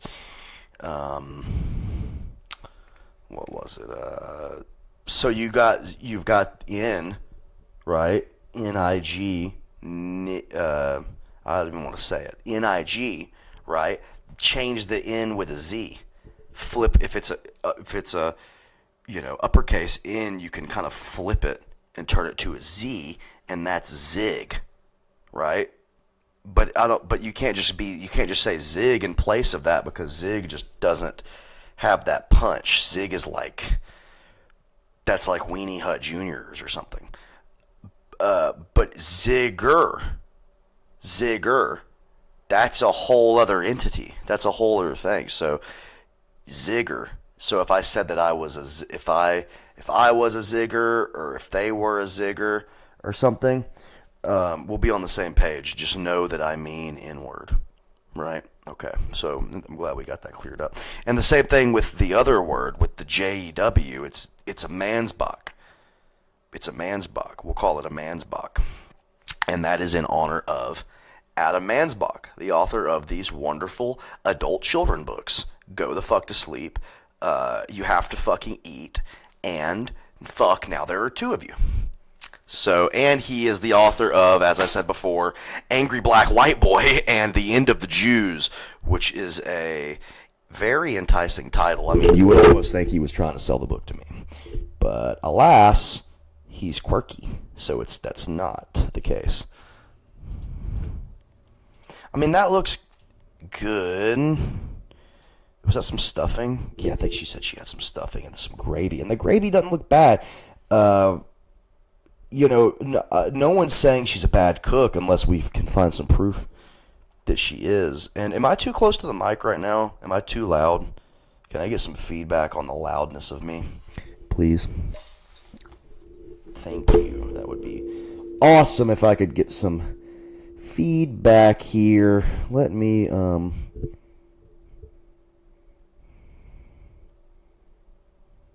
go and check my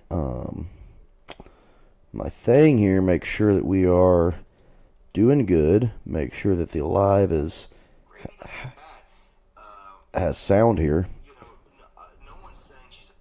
So I'm going to send this to a couple friends here, and maybe we'll get a spike in viewership there. That would be nice. And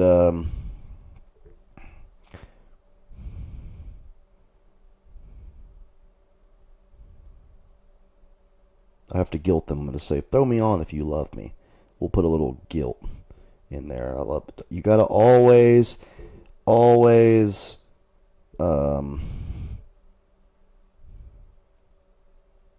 guilt your friends. You never want to honestly engage them and say, hey, would you do this or that? If you guilt them, it's way better. And that's actually, I learned that from Mansbach. So, from A. Mansbach. And A. Mansbach taught me once that if you use guilt with anything in life, that you can kind of get what you want quicker than being genuine, which is very interesting, right? People using guilt, but obviously I'm joking. Do not ever guilt anybody into doing anything, because that's lame and cowardice. But yeah, if you're a Mansbach, it might be in your best interest to use a little guilt, because if you use a little guilt, someone will feel bad, and when they feel bad, guilt is similar to torture. I don't know if you ever heard that, but they probably figured that out during MK Ultra, or maybe even before MK Ultra, who knows. But guilt is similar to torture in the way it affects your brain. So whoever figured that out realized that if you could employ mass guilt onto a populace, that you could control them very easily. So, yeah, here we are. And, speaking of guilt, this lady should be guilty on all counts of child endangerment.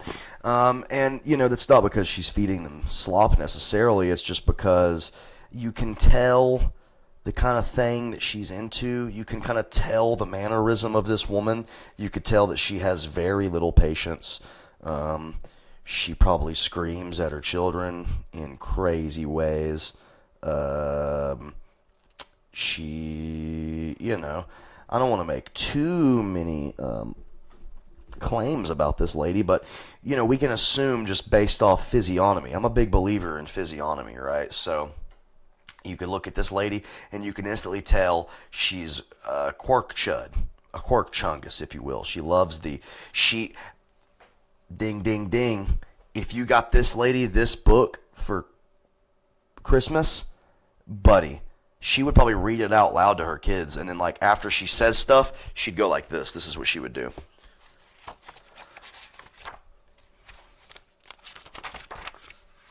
She would go, soon you won't be the focus of all our attention. Chances are that will make you a dick.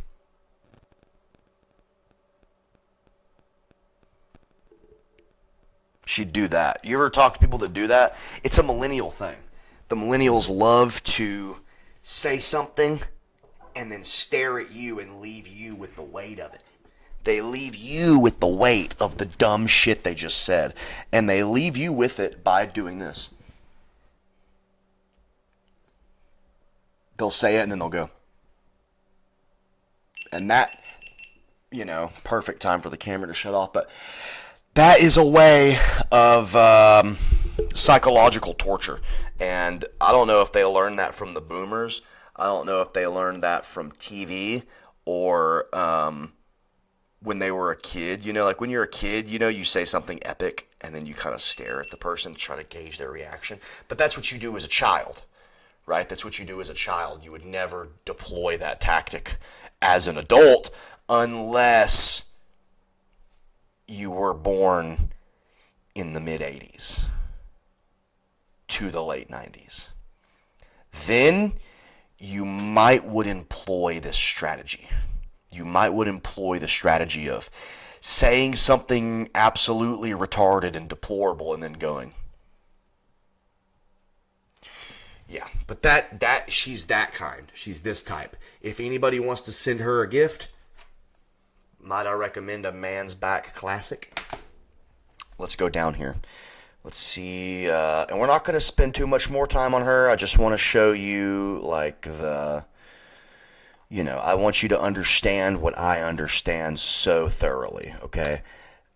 This kind of stuff here.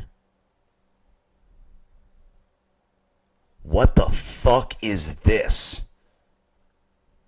Is that raw meat? Or am I looking at raw chicken? Is this raw chicken? Can I get someone in the comments? Can you tell me if this is raw chicken or not? And now she only has 17 likes on this, which is, hey, that's more likes than I can pull on a Dungeons and Dragons post. So, more power to you. But, I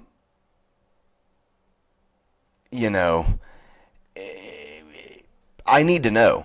That I wish there were comments. I wish we could, blow this up and make this a spectacle. But this looks like raw chicken. And if this bitch is eating raw chicken, she presumably fed this to her children. So she made my first ever soup from scratch. Yeah, bitch, it's raw. You didn't make anything. You didn't make it. It's raw. It came out of the package like that. It looks like she tried to maybe sear either side of a chicken for 2 minutes and then chopped it up into chunks that are way too large and then put it in some kind of viscous liquid. I imagine when you shake that, I imagine that liquid has a jello texture. I imagine it doesn't go very far, and you kind of have to immerse the raw chicken into the liquid yourself with a fork because it won't. You couldn't give it a good shake and get all the liquid on top of everything because it's like jello. So that's just my assumption. And also, I passed something that I am so excited. I got a full set of the Big Into Energy Labubu's. These are so hard to get your hands on.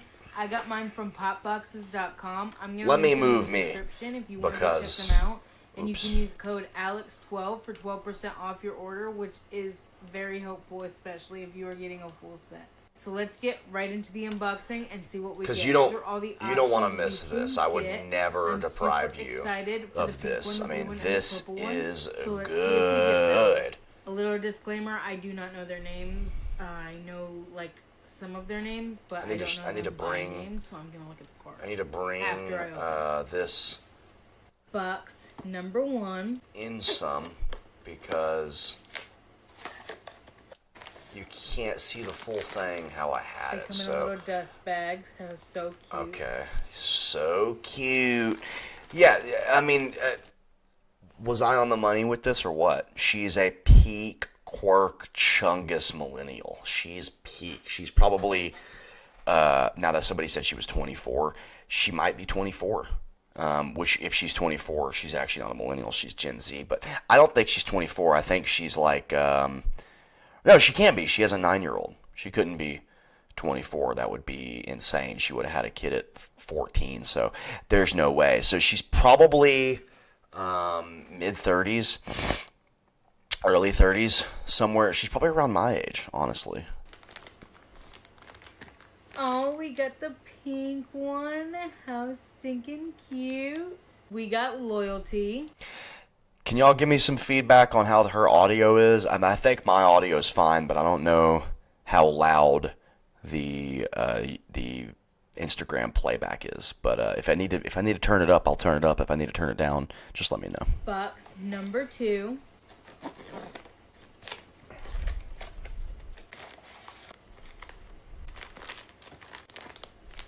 We got the red one. I believe her name is Hope. I actually do think I know this one by name.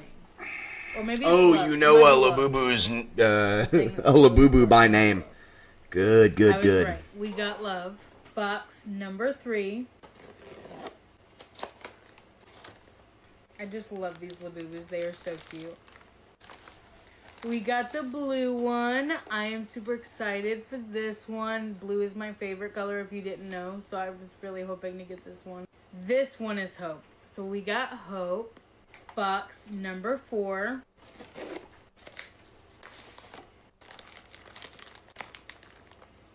We got the purple one. How stinking cute. We got Luck. Box number 5. A little Labubu in the dust bags. How cute is that? We got the greenish tealish one. How stinking cute. We got Serenity. Greenish and tealish. For the 6th and final box.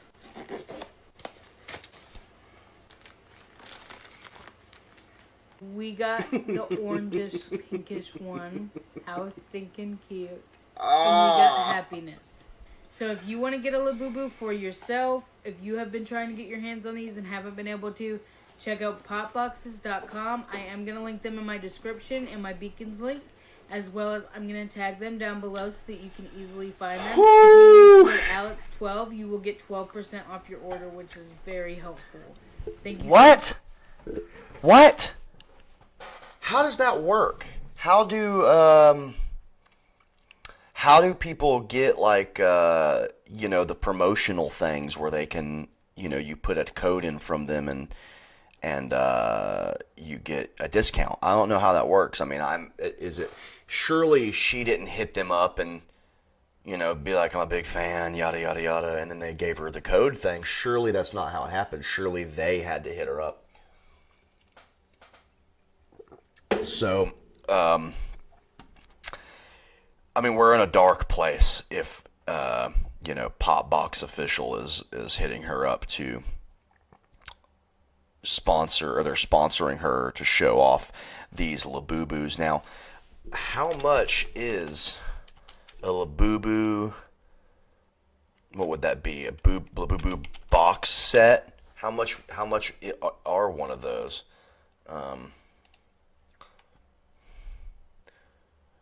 Okay, so $130.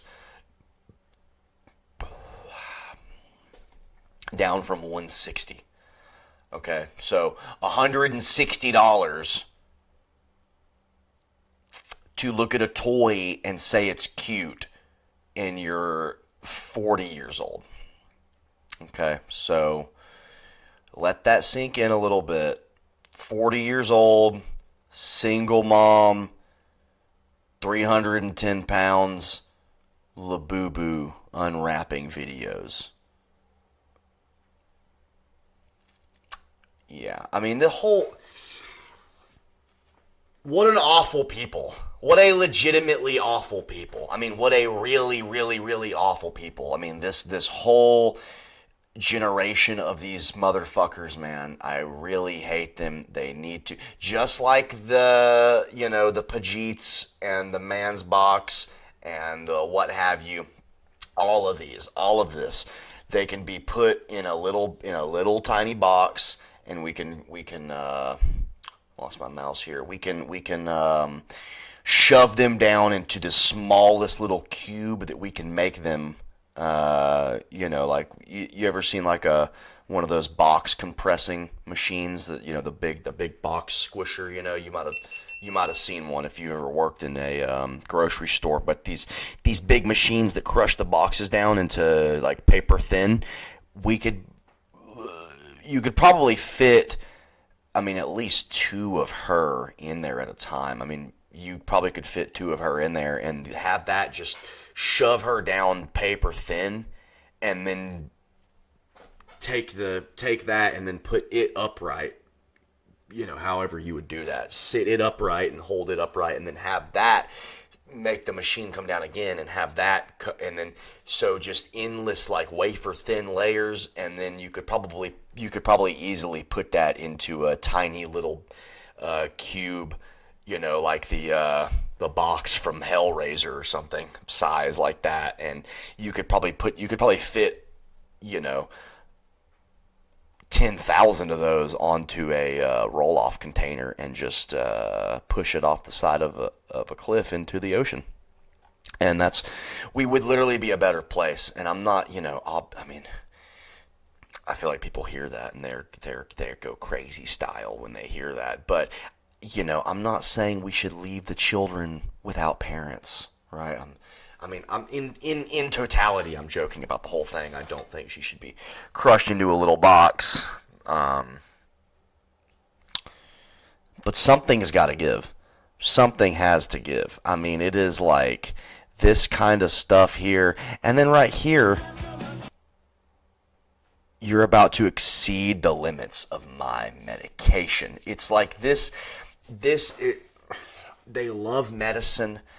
When C-19 happened, they were like all over it. They loved it. They loved performatively telling you to, go the fuck inside, right? Wasn't that the name of the first Man's Back, one of the, not the first, but wasn't the name of one of the Man's Back classics that we covered? They love that. She, now she does look a little hick. So maybe she doesn't. You're a quirk chud, but the quirk chud is multifaceted, right? The quirk chud has you could be a hick lib quirk chud, or you could be a city slicker quirk chud. She strikes me as a hick lib quirk chud. But is her fan broke in the back? Is that a broken fan back there? Or yeah, that's a broken fan. That's crazy. Anyway, she kind of falls into the hick lib quirk chud camp. And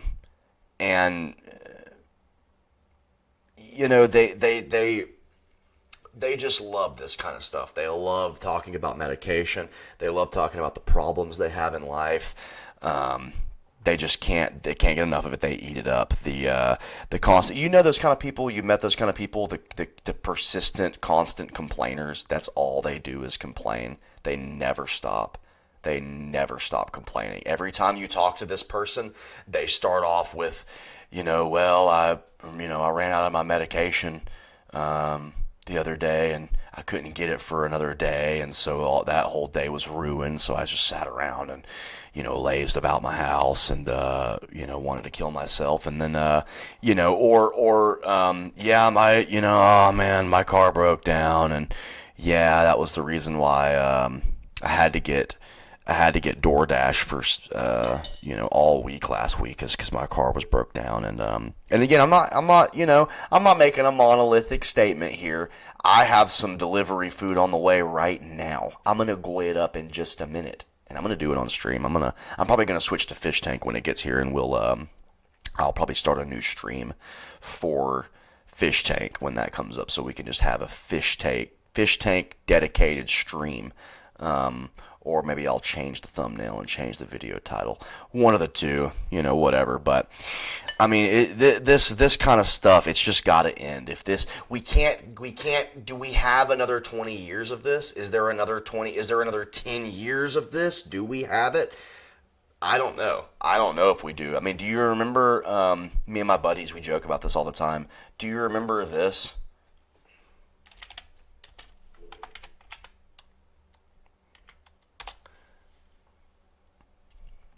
Do you... Okay, can we...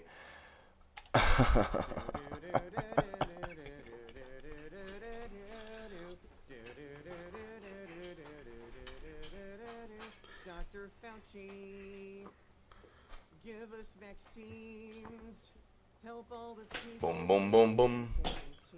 Dum, dum, bum, bum. Wear our masks and we'll have to stay distant. Bum, bum, bum. Wash our hands and we'll be more resistant. Distant Fauci.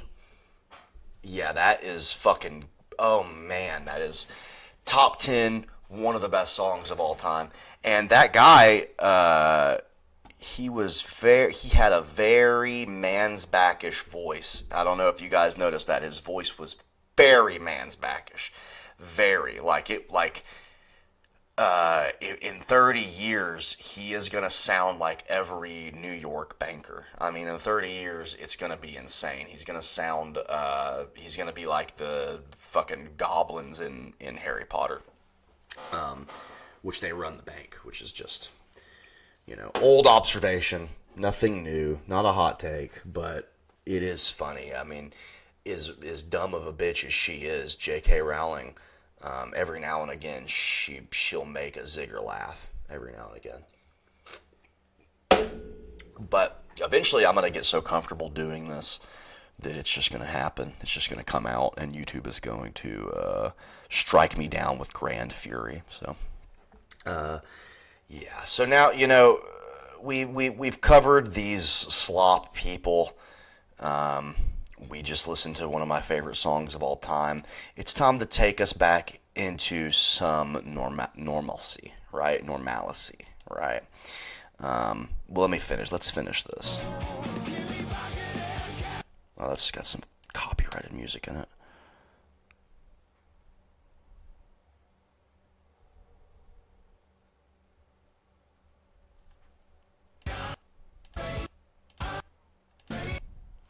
See that, man, I don't want to beat a dead horse and rant about a point too much, but I did not know that when I started the stream that there would be such stark parallels to the garbage that I've been playing. I mean, everything I've played so far is a culmination of these kind of works. When you push this on a society and things like this become top sellers and have pieces published about them in the New York Times and the Today Show, and I mean look at the credentials on the back there, right? Look at that. I mean, I don't know if you want to call them credentials, but look at the companies that support this kind of stuff. I mean, it is crazy. It's crazy, right? I mean, on Today's Show, The New Yorker, Time fucking Magazine. Time Magazine. Okay? Time Magazine. They said this is an anthem for profane parents. Get the fuck out of here, dude. Get the fuck out of here, man. I mean, this is just... Ooh, okay, this is the last bit of man's back that I'm going to hurt you with. But I just want to say, or I just want to read this foreword at the beginning of the book, written by Mansbach himself, I think. Yeah, I believe this is written by Mansbach, and the only... Or, well, maybe it wasn't, but maybe the publisher wrote this, or I don't actually know who wrote this. Let me see if there's published by Akashic Books. That's interesting. That's really interesting. Yeah, I don't know who wrote this, but I'll go ahead and read it here. Adam Mansbach is an award-winning novelist, humorist, and screenwriter whose works include the novels Rage is Back, Angry Black White Boy, and The End of the Jews, the screenplay for the original film Barry, and most recently, with Dave Barry and Alan Zwiebel, a field guide to the Jewish people. He actually has 3 children, 2 of whom are under 2 years old. Please send help.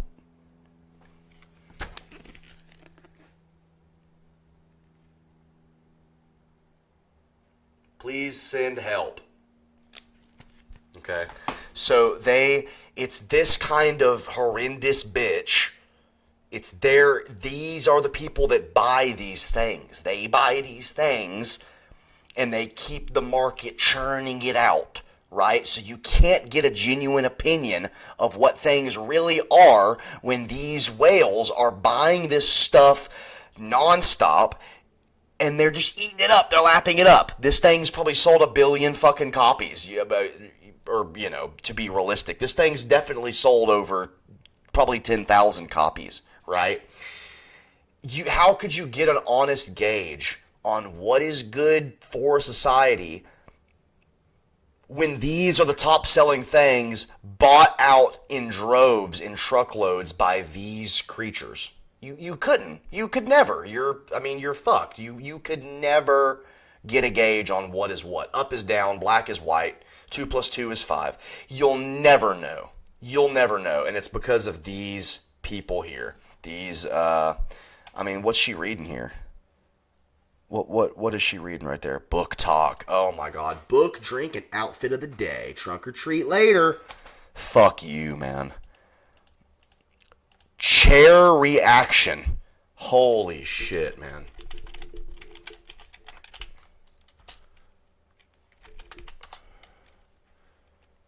Oh my god, man.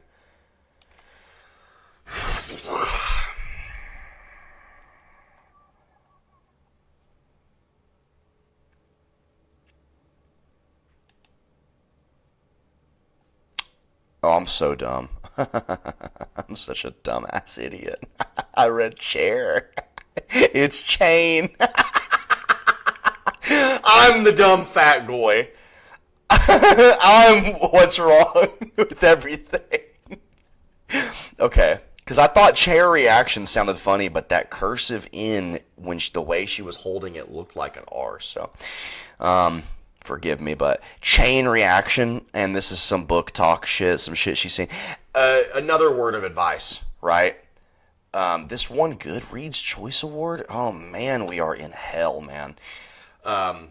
Another bit of advice: any book you see on Book Talk, if you don't even waste your time with Book Talk. I mean, you should never waste your time with something so evil. But anything you see on there, best to just not read. Best to just throw it away. Anything you see, if you see a Book Talk book in a bookstore, in an alternate reality that is not this one, commit arson. Burn the book where it sits, right? In an alternate world where you won't face egregious consequence and potentially harm or kill people. But in that world, burn it down. In that world, take it out, man. Take it out. Throw it all away. It is just the worst stuff right now. And if you go look at any data, it'll tell you. We'll pull it up right here.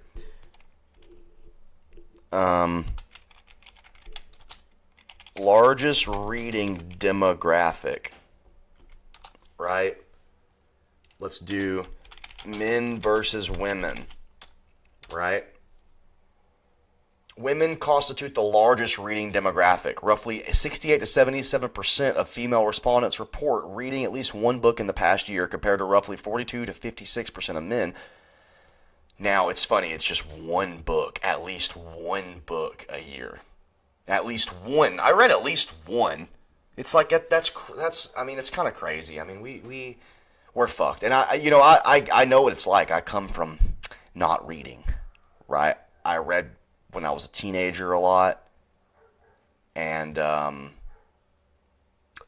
used to read a lot when I was younger, but then there was a phase from like I would say maybe, what would it be, 17 to 26, 27, where I just didn't ever read, never read, and so finally one day I decided, I was like, I need to get back into reading, and the first thing I picked up was At the Mountains of Madness by H.P. Lovecraft, and that was an exquisite read.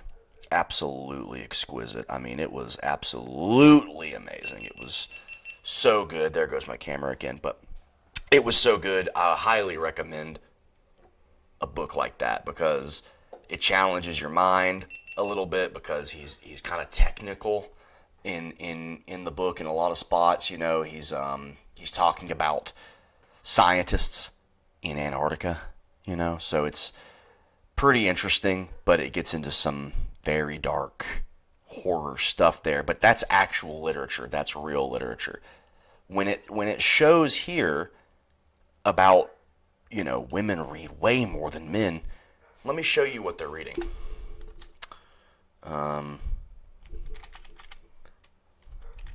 What is it? A game of... No, it's not a game of Thorns and Roses. It's a court of... I was thinking of Game of Thrones. A Court of Thorns and Roses, okay, by Sarah J. Maas. Okay, fuck this bitch to death. Fuck this bitch. Fuck her. Fuck her so much, man. This is an awful, awful bitch. Let me... Oh my god. They're reading shit like this. It's like fairy fantasy war porn. It's like total bullshit. It is actually the worst shit on the planet. And this is a New York Times bestseller, sold more than 75 million copies, right? This bitch is probably going to be a billionaire in the next 10 years. She'll be a billionaire. When it says women read more than men, you can bet your bottom dollar that this is what they're reading. This is the kind of shit they're consuming. They love this shit. They love it. So they're not actually reading. But you shouldn't even call it reading. You should call it like intellectual jerking off or something. Like it just shouldn't be. We should not rope this in to the same category as somebody reading Nicomachean Ethics, right, by Aristotle, right? You shouldn't lump this into the same kind of thing as Blood Meridian or any of Cormac McCarthy's works. You should not. It cannot be put into the same category.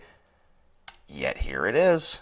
Here it is. Though let's just say a man read one book in a year, and it was Blood Meridian, right, or The Road, or something like that, right? That one book he read that 1 year intellectually swamps a woman reading 1,000 of these books. 1,000 of them. Because this shit is for the most perverse, just the worst kind of people out there. This is like wartime shit. Like your country has a war of intelligence, a war on intelligence waged on you. This is like Weimar reading 101, right? This is the kind of shit that the silly billies would burn in the 40s, right? The silly billies, they would burn this. And for good reason, honestly. I mean, you know, they did some silly stuff. They got a little carried away, but they would burn this shit. And, yeah. And it would be good. It would be absolutely good. So this single fat hog is sitting here, this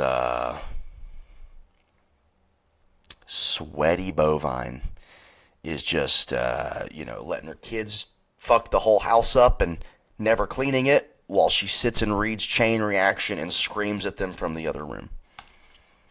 Very good. You gotta love the whole point of this stream right here is you gotta love your kids. You have to love your kids. You have to cherish the time with your children and not treat them like they're a fucking burden, man.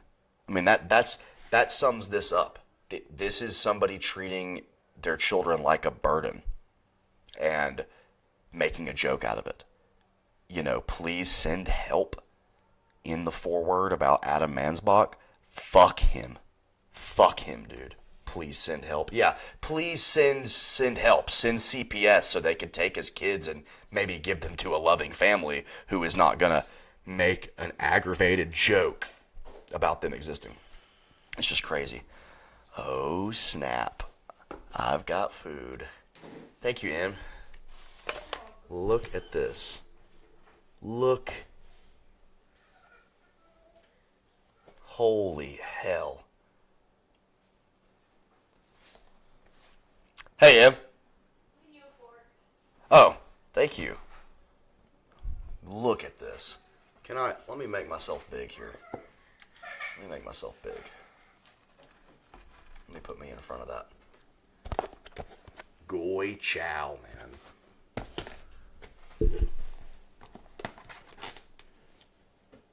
Let's make sure to have abs. Oh, oh shit. That would be crazy. Damn, almost just doxed myself. Did y'all see that? But I didn't. Look at that. Thank you, Emily. I love you. I love you. Check that out. That is goy nip, and we're about to go crazy on it. So, while I do that, let's go over to...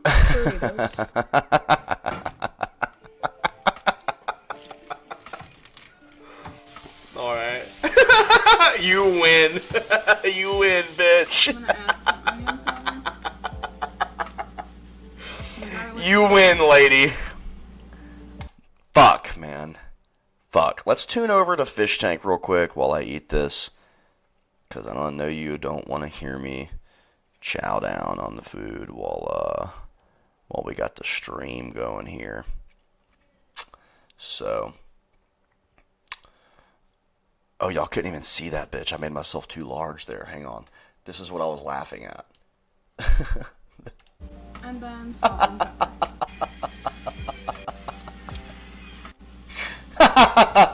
Oh yeah.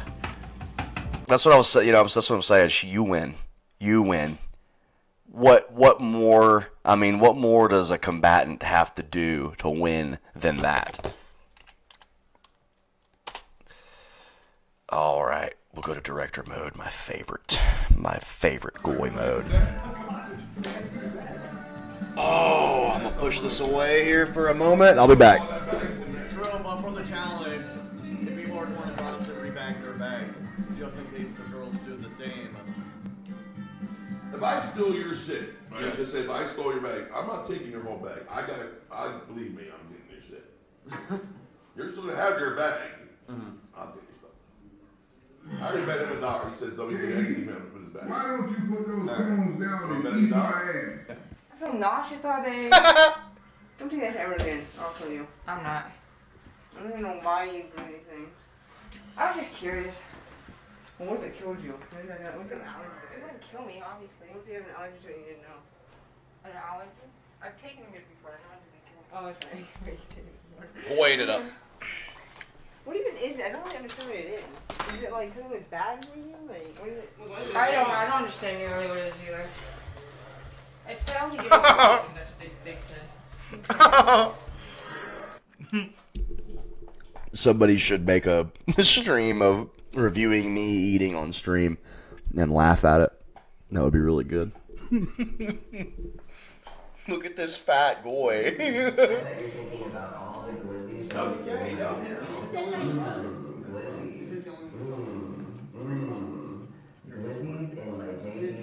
Enjoy pissing in the tub, the ones that you could see. I did piss No, in the tub. I got out. You couldn't see the full log of the headshot. I literally he drowned him under the water. The biggest waste of life. What did you wear for your 3D model? What I wore during the whole process, this gray shirt, like work pants. Oh, you had a pink shirt and a pink shirt. Well, yeah, during that picture when we did the website. Oh, so you did do that. Maybe it looked like Red alert. Gang alert, you. You got him? He's smirking again. Oh, there we go. Wait. I got that. We got you. There it is. Yeah, there we go. That's awesome. That is cool. What's that? You two have gone from the weirdest ones here to honestly the most lovable contestants, and I hope to God you win this season. The strength you two show for each other gives me the courage to go after cannibalizing my twin, and gives me the courage to go on after cannibalizing my twin in the womb at birth. Oh Keep man. being strange. CPT Skittles 1 PS. Please piss on Bashir's hat. I fucking hate that guy. Love CPT Skittles 1. Thank you. Thank you, CPT Skittles 1. I could do something to his hat. I just saw it down there. Unattended and completely alone, all by itself. I don't have to pee right now though. Vulnerable, alone, in the cold closet by itself. Maybe we'll fill it up with dirt or something. We'll see. But we got some plans tonight, that's for sure. Yeah, we're thinking about sabotage, but honestly, is that too like? I'll do it. Somebody's already guaranteed to go home. What's the point of sabotage? Just for fun. Okay. Yeah, I guess you're right. Yeah. I guess. I mean, they can just pick their shit back up and put it back in their find a new bag. I mean, yeah, there's a chance that some of the other contestants might. I mean, we're not the ones who are. I'm not even after the plant matter. I just want to do it for the. Yeah, you're right. We're just doing it for the lulz. Yeah, I love these twins. I don't want their poopy. That's a really. They are my favorite. Yeah, right. All my money is on twins. What's that? We got him the boxers. That The was. stronger one, and your twin wanted to be one with you. That's right. In fact, Bingo and Bongo almost ended up one twin. I feel like too. Almost. But we decided. But I didn't want to be one with this time. No, I'm just kidding. I wasn't strong enough to devour her. That's But right. thank you so much. We love you, Captain Skittles. Yes. CP. Wait, I can't remember what it was. CP, Captain Skittles. No, it was yeah, I think you're right. CPT Skittles 1. Thank you. Thank you, Captain Skittles 1. We love you. Oh yeah, that's for Captain. Way different what we were seeing. Yeah, the cameras are lower quality. Yeah. I mean, it just looks older there. Or, I don't know, there's no facial hair whatsoever. It looked cleaner. Like here, you look darker. This is coming in a little bit. Now, this is today. Fans are retarded. They spend all day calling JD a faggot and then beg for you to play in each other's shit. Yeah. Don't forget that JD, the people calling you a faggot want to watch men poop on each other. Vicky, Emma, even you, the Mexican one. So girls, what is your plan to take these guys down?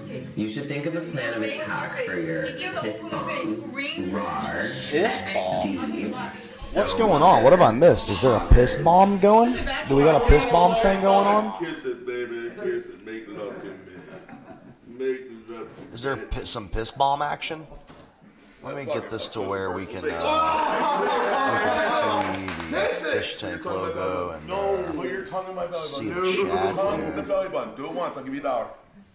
$2. Do it. $2. $2. Don't another dollar? don't you Tongue in the belly fucking button. do it, dude. Make Oh my the belly lord, button don't do it. Come on, it's the first thing you have. It's something you've never eaten. What are you doing? No! Come on. Just made eye contact. You just gotta be blindfolded. Yeah. Oh, Just tell it's something you've never had before. lick it. Pull the headband down. There it is, yeah. Let's start over. All right, you don't know what this is. $2, lick it.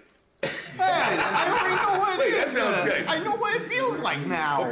Put your finger in my belly button. Make me giggle. Bruh, don't do Hey, hold on. this. Don't look. No. You gotta feel around. Hold on. He's gonna pin the finger on the belly button. You gotta make me giggle. You got 3 tries. All right, go. Bongo. Go. J. Go. A little lower. One more. Good shit. Lower. Yeah, there you go. Right there. You got 2. One more. Whoa. Freak. Sorry, I can't see. All right, now, hold on. Now close your ear. Make a gun sound, right? Now smell your finger. No, leave it on. We're not done yet.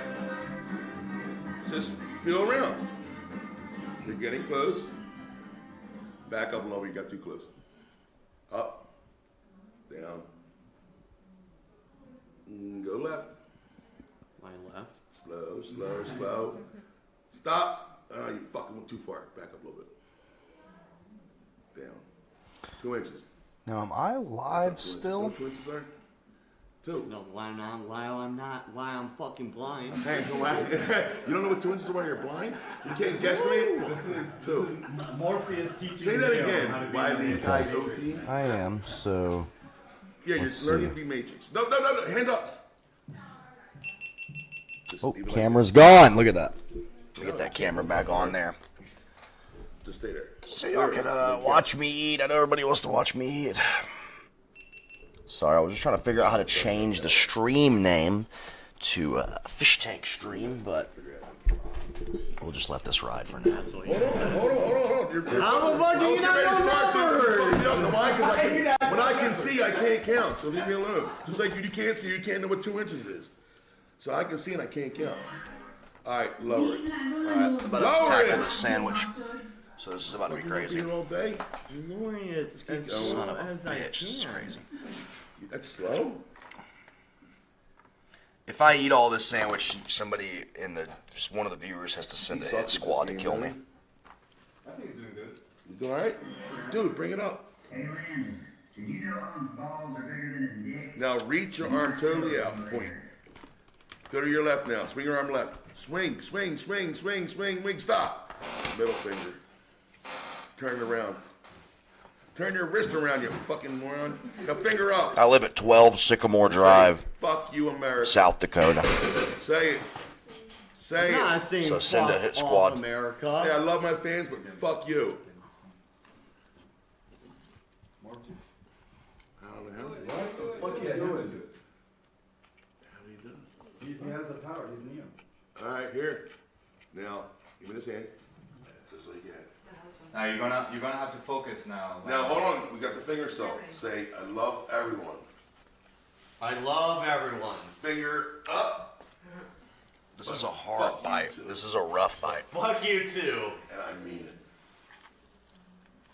And I mean it. And fucking make sure fucking head gets some votes or whatever. What do I need? Strox. Yeah. Yeah. It gives all my dog heads some stoics. Alright, should we let him go? Alright, we're done. Hold on, we gotta do the fork. Spoon. Sit up straight. Landon, in your hand is a spoon. I want you to focus. I had to do the fat double bite. Put the middle finger. You know the double bite where you bite once, and then you didn't quite get as much as you'd like in that bite, so you do a kind of a double bite. You kind of stretch out and get another piece of the bite. That's from Yu-Gi-Oh, right? Yeah. I had that picture on my Pinterest. I need you to focus on that spoon, man. I am. I am what I am, Sam. You gotta try and get it to bend with your mind. Hold it up. Bashir is the pot of greed.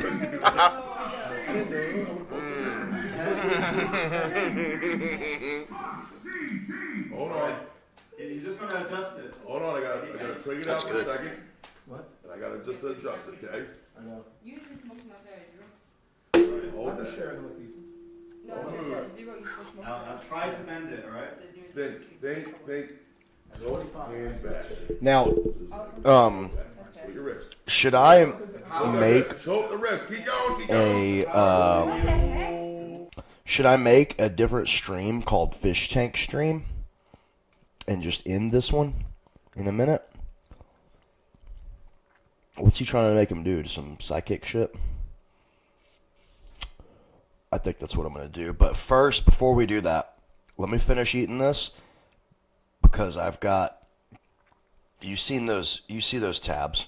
I've got a couple more absolutely riveting videos to go over with you. So, give me a moment here.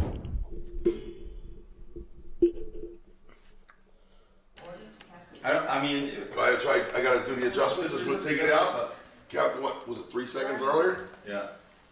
You know, I know you bent it. No. That's all. That's all you, man. I can't fucking bend steel. We need you to put it back Bend your together. wrist back again. Holy fuck. Forward. Okay. Holy shit. Dude, I didn't. That is insane, man. You are Neo. How do we do that?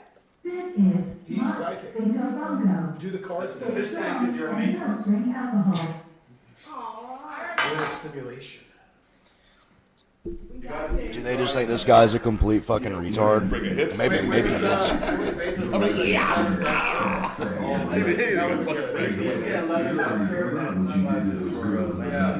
What do you need? A leather duster and Like the long leather. It's like a leather trench coat. The first guy that left. Oh, Matrix? Have you seen The Matrix? Yeah. Yeah. What'd you think? It was a good movie. What are some of your favorite ones? You always Did you eat popcorn when you go to a movie? I really don't have a favorite movie. Yeah. All the movies I watch now are all. Fortune cookie again. Let's see what it says. Let's see what it says. That's it, twin.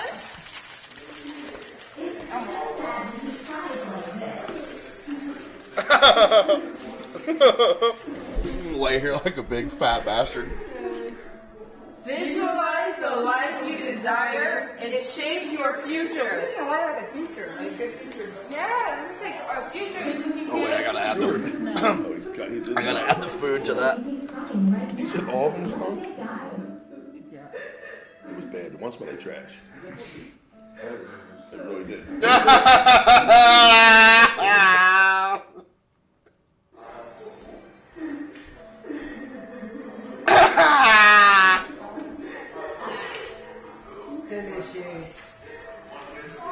That's me if I was the fucking big fat creature from Seven.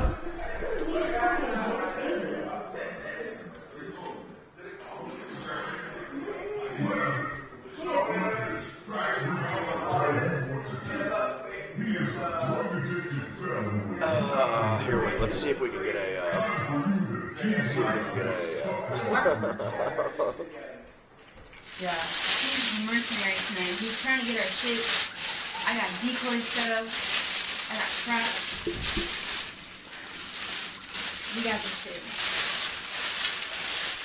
Okay. Oh.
You ever wonder what I would look like as the big fat lady from Seven? That was it.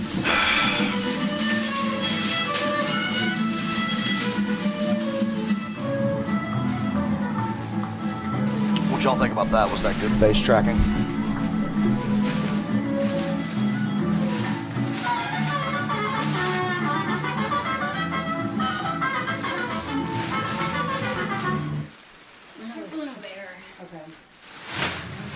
You gotta dip that bread in the rice, like the rice is a sauce. I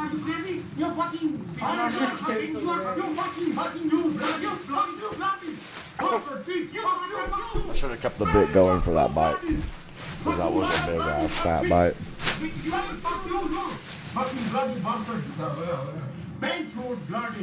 Means for real on God. We love you. Bingo bongo. Bingo bongo. Bingo bongo. Bingo bongo. Fuck Bashir. Fuck JD. Fuckhead. Shout out to Goob. Shout out Goob. Oh, there we go. That's a slow mover. It didn't come out that slow. They're awesome. Alright. Bingo bongo. Your art looks like Neanderthal paintings with filters on it. I mean, that's You felt for it. most visual art is contrived, gay, and fat. So cool and not overly intellectual. Lean into that shit. It's badass and cathartic. I ain't gone. That was good. Guess what? I don't want to take too much. The I would have took 10. That pose is the Fat from 7 pose. I don't know if you guys know that, but let me show you. Fat. Fat people eyes that veer off in a different direction. Fat woman. Oh my god, I'm so retarded.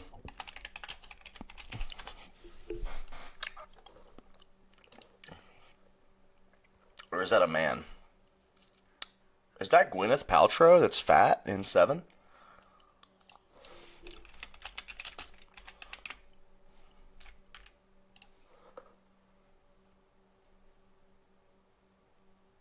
Okay, come on.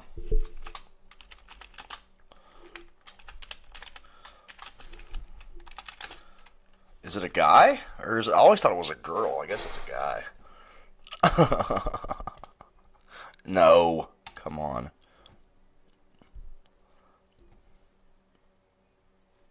Is it not 7? Ooh, is it fucking Blade? Am I thinking of Blade? Yes, I'm so... Bro. From Blade. See, I'm such a goyim. That thing. That's what I was going for. I was sitting.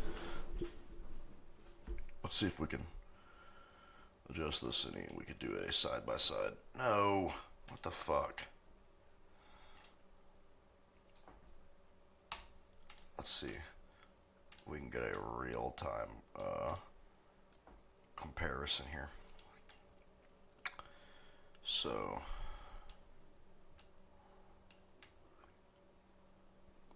stretch me. Oh, stretch me. Stretch me real quick. And yeah, so you see you have the fat thing from 7. Or not 7, God, fuck me, man. From Blade.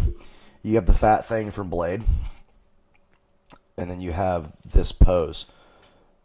So let me get back into my position here. Let me so if I get like this and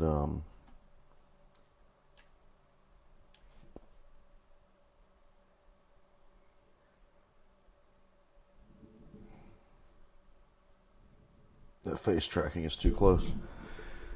Oh, there we go.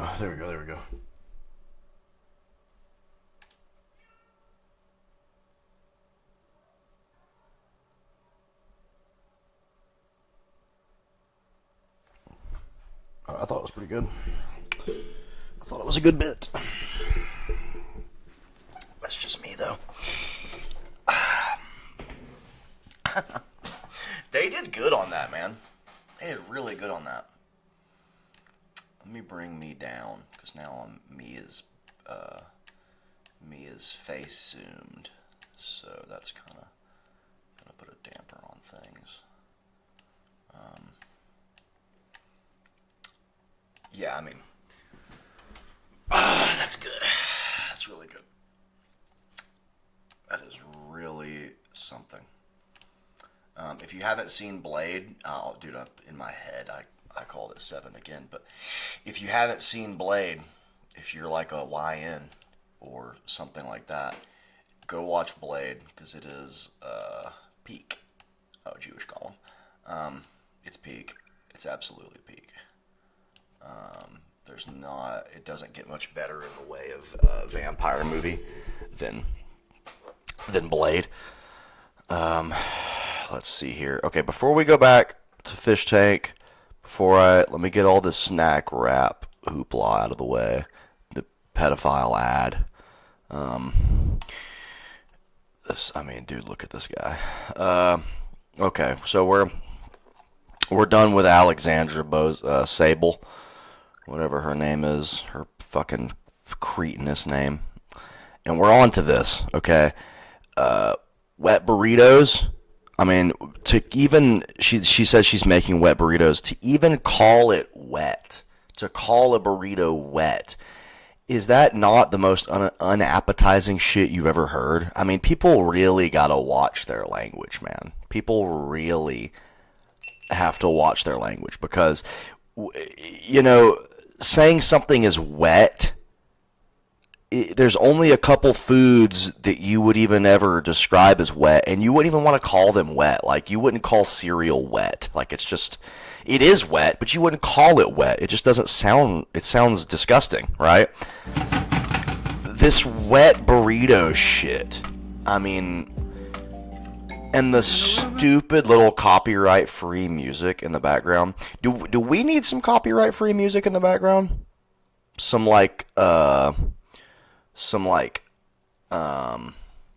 city pop or something? We'll do some Japanese city pop in the background. Let's see how that clashes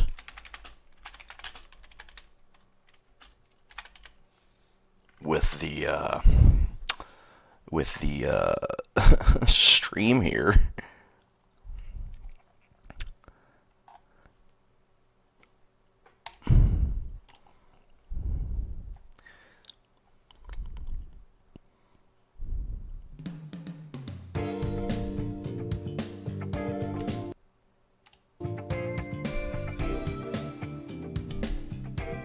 Damn, boy. I mean, that shit might be made by AI. I don't think it is, though. 3 years ago? No way. But that rips hard. That rips. Is that too loud? You want me to go lower on that? How is that? Give me some feedback here, if you can. Leave a comment. Let me know what's going on with the city pop. A bit of water and then some... See, she should have played city pop. She would have had me. If she was playing city pop while doing this, I would have been a sucker. I would have went, oh, damn, that food looks crazy.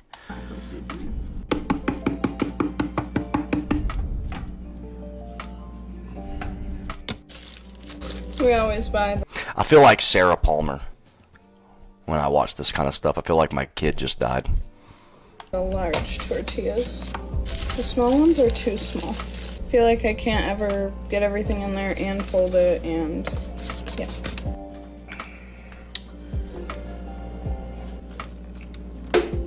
Hubby is going to fold these because I cannot do it. No matter how hard I try, I can't do it.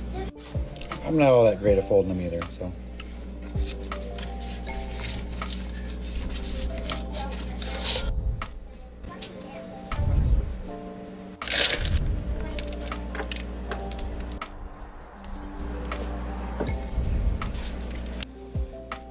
A buddy of mine messaged me and said I was live while I was eating that food. Mommy, you're welcome. Thank you, Mommy. You're welcome. Yeah. We're having wet burritos. That was the bit. Fuck, man. She's 29.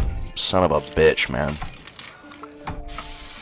She's my age. This could be me right now. Oh, that city pop is going fucking bananas. Now that right there was a little bit of a Floyd sound, a Pink Floyd kind of sound right there.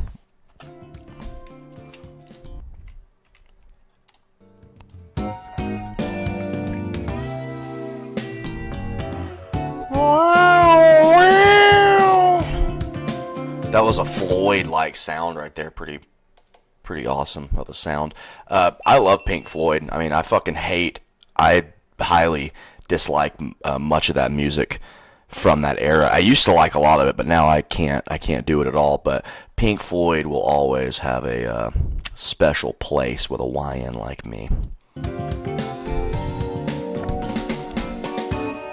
And I'm no Pink Floyd shirt wearing guy. Okay, I don't rock the shirt and then not know the song. Okay, or just know one song. I'm a connoisseur. Okay. Album wise, all their albums. Hot take. Okay. Dark Side of the Moon kicks the wall's ass. Okay. David Gilmour. And I know he's on the wall too, okay? I'm not a dummy.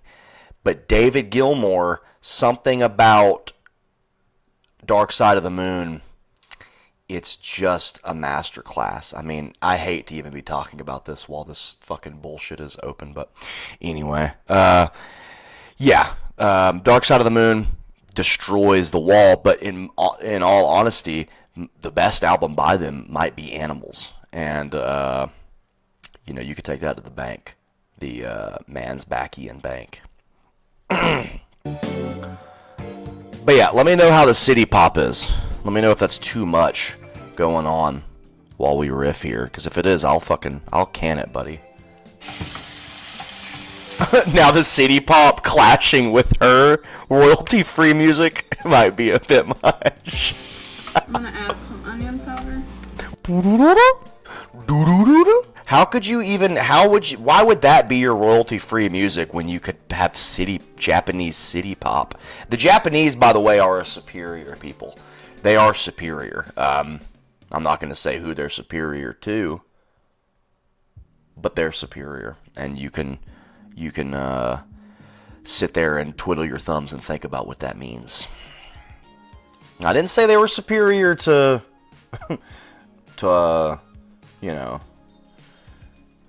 that right there or nothing. We're not gonna get crazy or nothing like that. All jokes, by the way. But they are superior to a good bit of people. Ooh, I kind of like her to the city pop. Did that have a light on it? Did her fucking salt shaker thing have a light on it?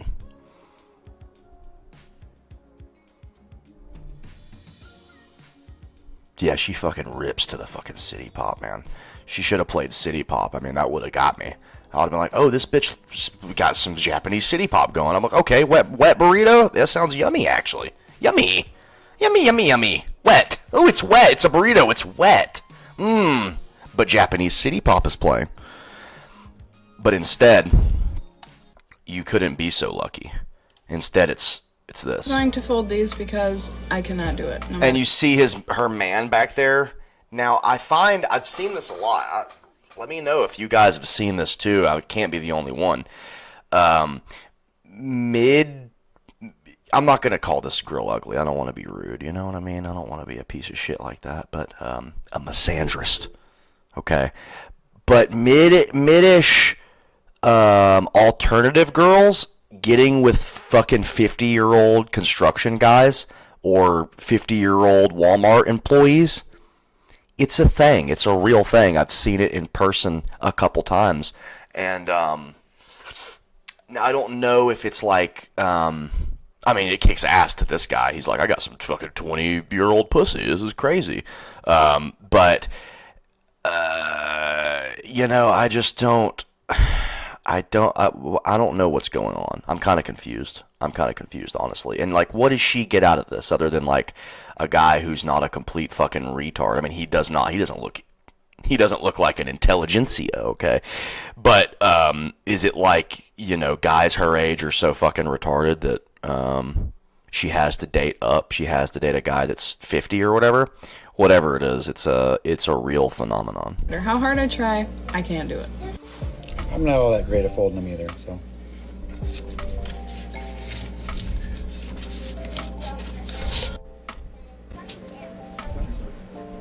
Oh, man. Did she put this in the microwave before she poured it? Or is she just pouring this shit on cold? If she's just pouring it on cold, we need to put her in the same little box that we're putting Alexandra in, because this is a capital offense. Oh God! Oh God! Oh God! Okay. Ooh, yeah, she just burned all her bridges with me, buddy. You take a fucking food that you made on the oven, you wrap it in your little Zog wrap, and you put the cold gravy on it with the cheese, and then you pop it in the fucking microwave, man.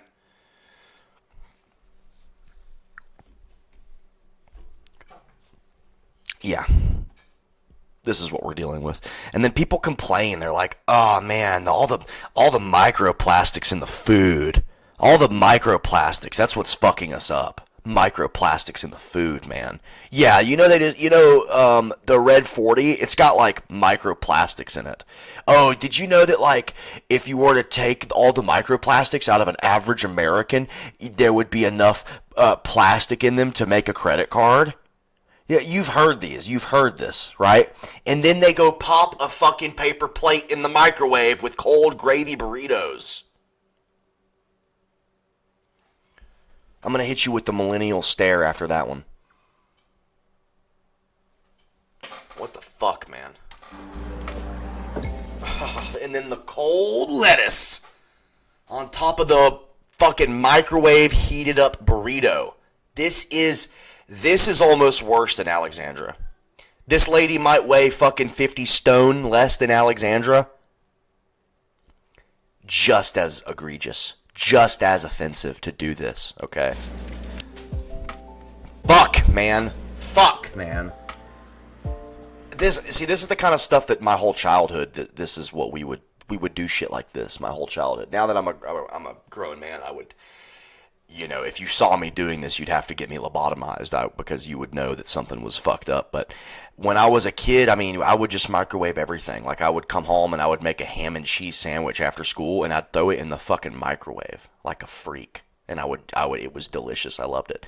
I used to take a ham and cheese on Wonder Bread, and I would smush it down. Now, this is something that could still be done today without so much shame. But I would smush it down real thin, kind of like the trash compactor, the box crusher we were talking about earlier. I would push it way down, and then I would take a toaster oven, and I'd flip it on its side, and I would load it in a toaster, and then I would, not a toaster oven, just a toaster. I'd put it on its side, I'd load it into one of the toaster slots, but that's the reason I had to squeeze it down, because you can only usually put one bread in a toaster slot, but I had two breads and a ham and cheese in the middle, so I'd have to squish it down real thin, and then I'd pop it in that toaster slot, and then I would have a toasted ham and cheese. But if I didn't want to do that, I would microwave it, and I probably microwaved it on a fucking paper plate. I remember one time, or actually I remember several times, this happened all the time, I would make ramen noodles, and we just didn't know, nobody knew anything about anything when I was a kid, but we would make ramen noodles, and I would take a big plastic Tupperware, and I would put it in the microwave. And then I would pull it out of the microwave to eat. It'd be bubbling over and shit. It would be like nuclear hot. And I would pull it out to eat, and the bowl would be like bendy and flexible, right? So you know what that means. You know what that means when plastic expands and contracts because of heat, right? You know that was a ramen noodle. Pardon me, that was a ramen noodle that was chock full of plastic. And I would just go fucking retard mode on it. I would go crazy. I'd be throwing honey buns in the microwave. I'd be fucking throwing wet burritos in the microwave. I'd be doing all this fucking shit. Thank you, Mommy. You're welcome. And now I don't want to have her kid on the stream too much. You get it. It's like, the kid was very sweet and thankful, which was beautiful, okay, honestly. And she probably treats her kids right. She didn't give me a vibe of like, I scream at my kids from the moment they wake up till they go to sleep kind of vibe like the other big bitch did. But pop in that fucking burrito in the microwave, man. Come on, man. No bueno. No bueno. Okay, now look. I gotta check something real quick. I'm gonna leave you with this for a second. Ooh, real quick. I would not want to. We need City Pop behind this bitch.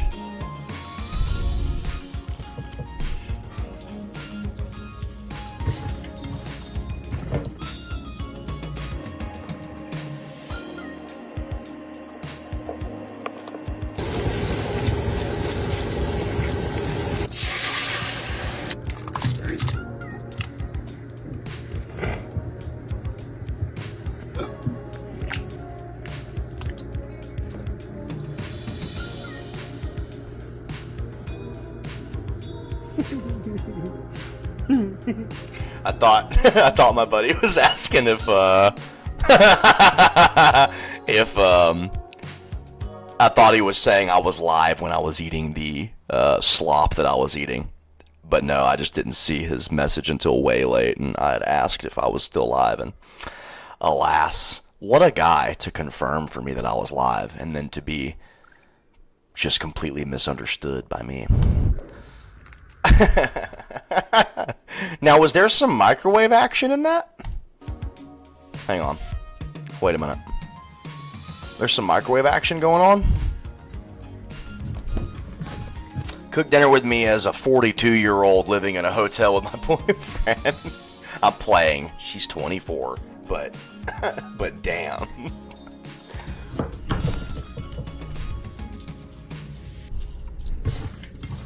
I'm okay. It's just my time of the month.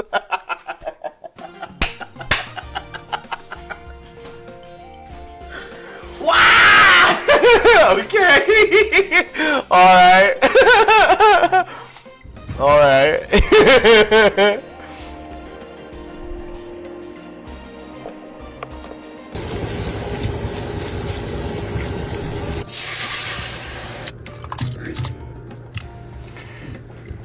Damn!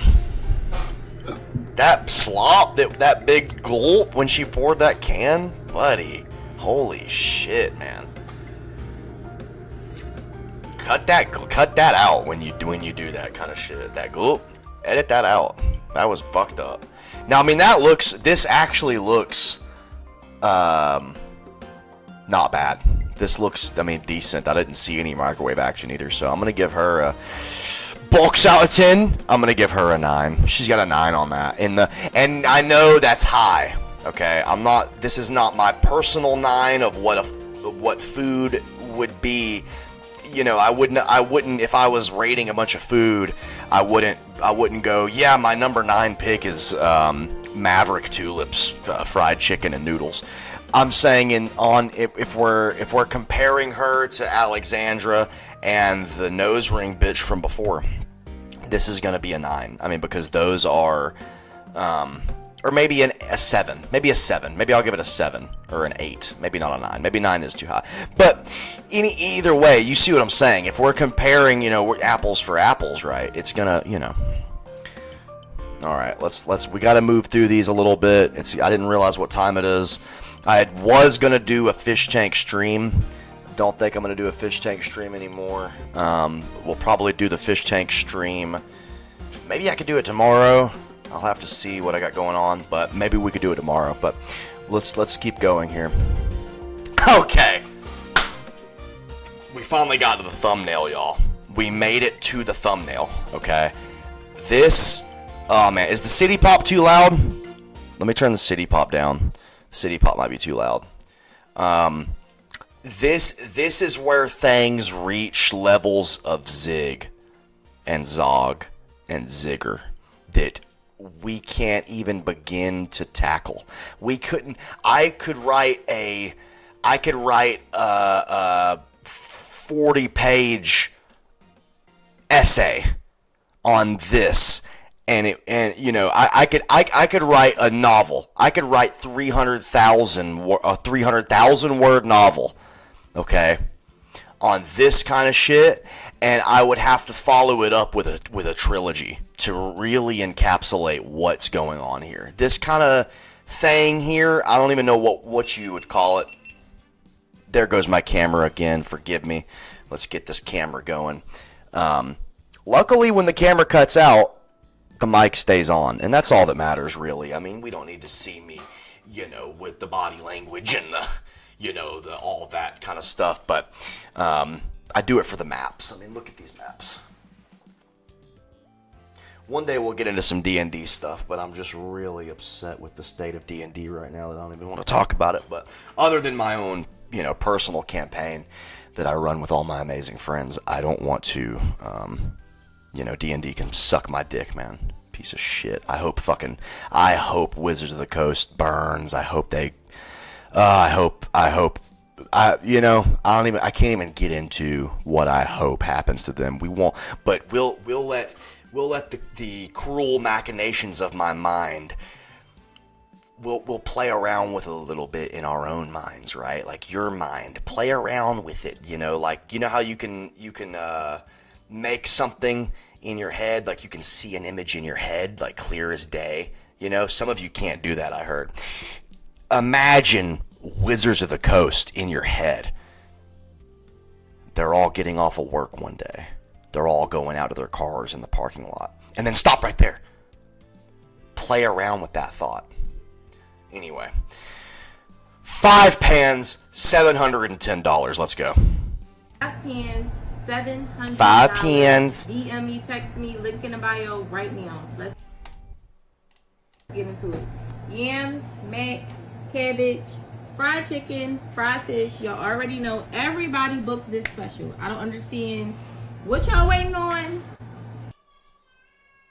You see this sassiness about a woman trying to sell you a product? This kind of sassy. She's sassy as hell. Right now. Let's get into it. Right now. I don't know what y'all doing. I don't know what y'all doing. Y'all ain't buying this right here. Shoot. It's this. I mean, this. Oh, man. So, 5 pans, $700. DM me, text. Let's just put this into perspective, okay? If I got a catering order from a barbecue place, there's a barbecue place right up the road from here. If I got a catering order from that place, it would cost me maybe $300. Maybe $300 for a large catering order. Maybe $300, okay? I would have probably over 8 pans of stuff. Probably over 8 or 10 pans of all the goy slop I could want, right? This is a chain business. This is a restaurant that's worth a couple $1 million, right? This woman, who nobody knows and has never heard of, and is wearing a fucking literal bag on her fucking head, y'all.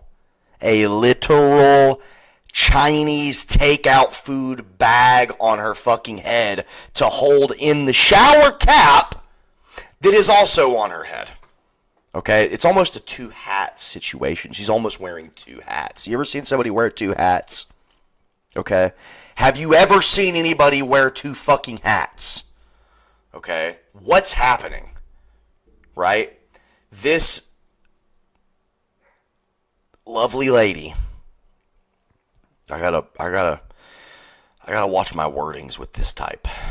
This lovely lady believes that her 5 pans of fried shit are worth $710. Okay? $300 away from $1,000. It's 5 pans. Okay? These 5 pans right here, I play Dungeons & Dragons once a week. Okay, with some big boys. I have some big boys come over here, and we fucking get down. We get down. We go fucking crazy style, okay? We'll order 6 pizzas. 6 pizza pies, right? We'll fucking go through those pizzas like it's nobody's business, okay? And that's fat. That's on some fat zigger shit right there. That's fat zig. That's fat zog, okay? $710 fucking dollars. We would kill this in 45 minutes, okay?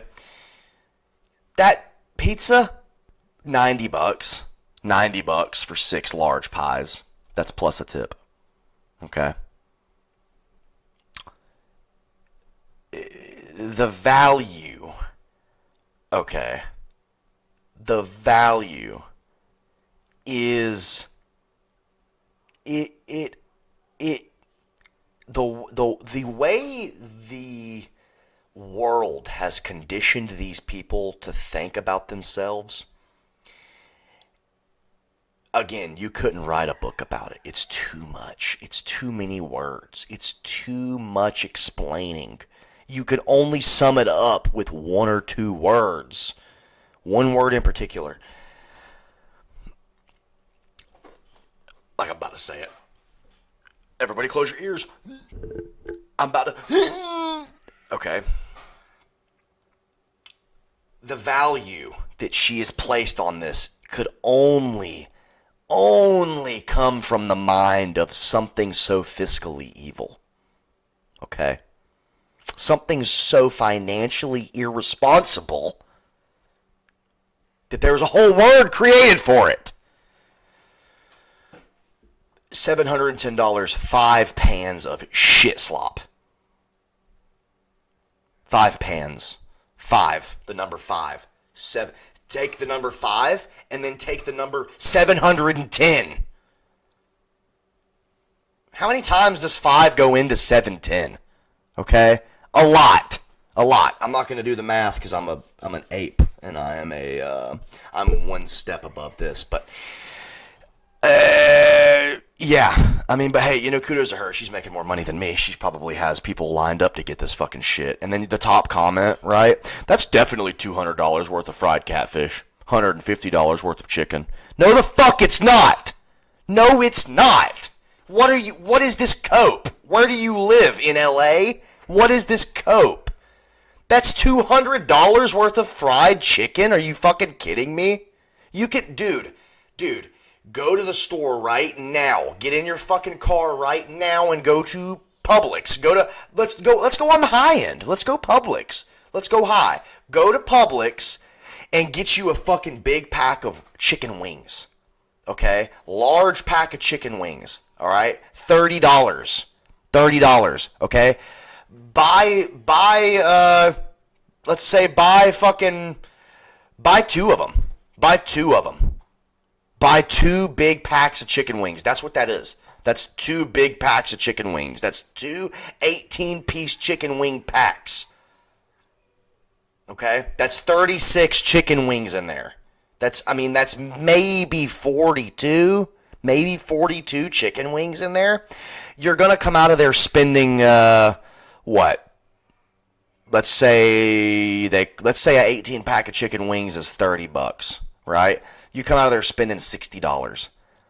This motherfucking loser in the top comment, $150 worth of chicken? No, it's not. You're coping. This is like some kind of Zoggish cope. This is some kind of ghoulish cope or something. This is the evil you would only do to your worst enemy by telling them, oh, that's totally worth it. $200 worth of catfish. Now, I don't know the going price of catfish. I know what it costs when you catch them at the fucking lake out back. It's free.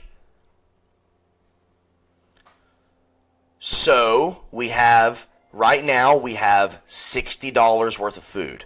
Okay? That's the catfish and the chicken. Alright? The sides are probably around $100 each. Motherfucker, a can of yams is $2. It's $2. A can of yams, the good brand, is $2. Okay? A pack of brown sugar is $2. Alright? So that pan of yams right there, that whole pan of yams is $10 to make. Okay? Go to that mac and cheese bake, right? That's probably got 3 kinds of cheese in it. It looks decent. Whatever, right? Kraft noodles. Let's run 4 boxes of Kraft noodles. $2 a pop. That's expensive. They don't even cost that much. We're just trying to give her the benefit of the doubt.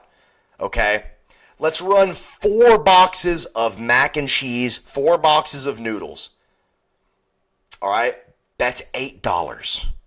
That's $8 fucking dollars, dude. Okay? The cheese. This is where the money's coming in. The 3 kinds of cheese, 2 packs each of each cheese. Okay? Let's go on the high end, $6 for that pack of cheese. Let's say she's buying fucking Tillamook or whatever the fuck. Right? Let's say, so we got $6 a pack of cheese, 3 different kinds of cheese, 2 packs of each. I just got lost in my numbers here.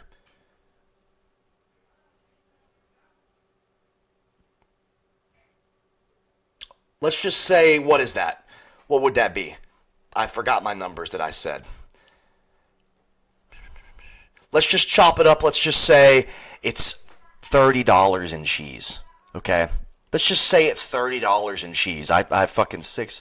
Either way. $30 in cheese. Okay? $30 in cheese. So you got $30 cheese pan. Oh, but let's not forget the fucking let's call it, we're being generous here, okay? Let's call it $8 in noodles. So you've got a $38 pan of noodles right there. Okay? $38, okay? A $10 pan of yams. All right? A $60 pan of chicken. All right? Let's pull up the calculator here. Let's get big calc out, okay? $60 in chicken, right? Let's go 30 on the mac. Let's go 10. Let's go 10 on the yam, okay? Okay, what does that equal? What does that equal? 60, 30, 10. What's it equal? 100. All right? Now, I didn't need the calculator for that. I thought it was going to be more. I thought I'd added more there. That's a little retardation on my end. Let's go over to that fucking tray of miscellaneous seafood shit. And I don't know what any of that is. I don't eat that kind of shit. This is like the stuff they eat in Friday, okay? I don't fuck with whatever that is. This is like when Craig's dad comes in the kitchen in the morning and Craig is in there eating, you know, and he's like, every time I come in the kitchen, you in the kitchen, eating up all the hog maw, all the pig's feet. I like pig's feet, right? You know, John Witherspoon, God bless him, man. This is the kind of shit that he's talking about that Craig is eating, so he doesn't like that. So whatever that is, let's just go on the high end. Let's go on the high end, and let's say that's a $40 pan, okay? And actually, let me back up a little bit, because the catfish, catching them out back in the culvert pipe behind the Chinese restaurant, that was a joke. So let's go ahead and add up the catfish, okay? So in order to do that, we're going to have to look up Publix catfish. Let's see. Publix catfish fillets. Because remember, we're going high. She's shopping at Publix for this, which she didn't. She got this all at fucking Walmart, dude. Okay? She got this all at Walmart. So we're just giving her the benefit of the doubt to try to, let's say I'm in Kentucky. Okay? Let's say we're in Kentucky.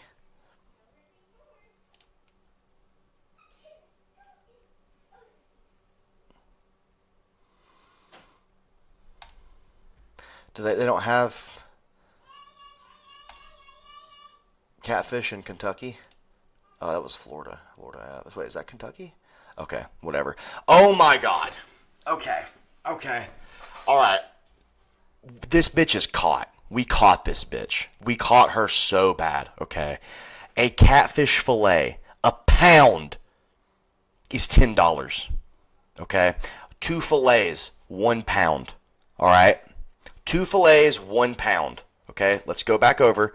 Let's see. 1, 2, 3, 4, 5, 6, 7, 8, 9, 10, 11, 12, 13, 14. Well, there's probably a couple under. So let's just say there's 20 catfish in there. Okay? 20 catfish, 2 catfish equals a pound. Okay? That's $10 a pound. All right? What does that come out to? Let's see. Now, I'm going to be referring to this a lot because I'm a fucking retard, okay? So you've got, let's see. I keep getting ahead of myself and forgetting my math here, what I said. So 20 catfish.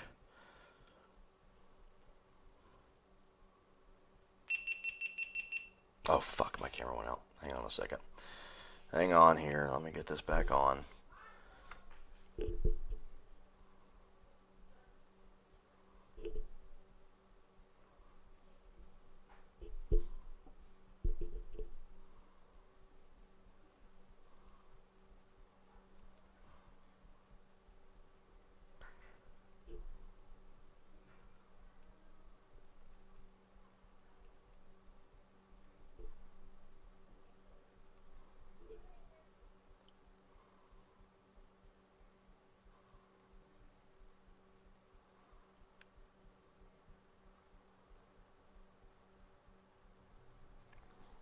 sorry. Hang on.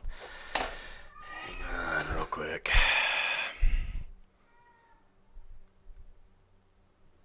So sorry about this, y'all. We'll get right back into this horrendous breakdown. Okay? This fucking god-awful breakdown. And my dumb ass, I can't even do the math. So yeah, we've got what is it? We've got 20 catfish in there, right? 20 catfish. Let's give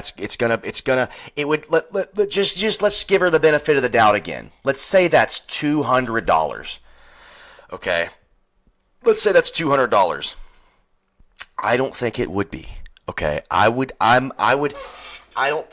think 200 is even too generous. Let's say that's $160. Okay.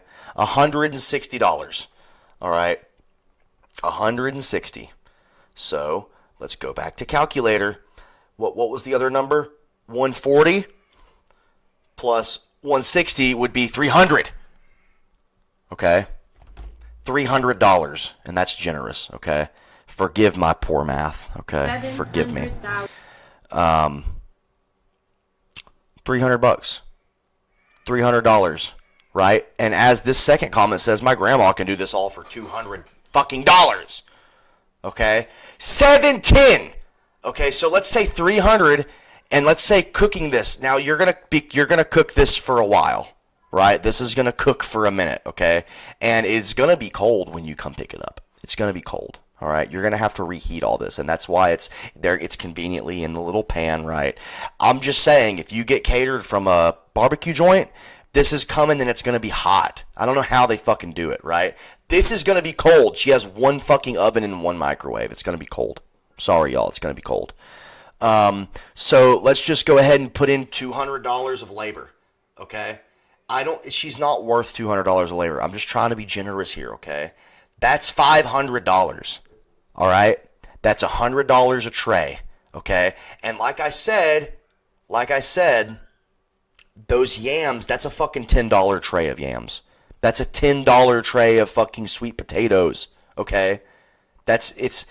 So, I mean, really, if we're being realistic, which we should be in this case, she got this all at Walmart, and this cost her $160. Okay, and she's charging $710 for it.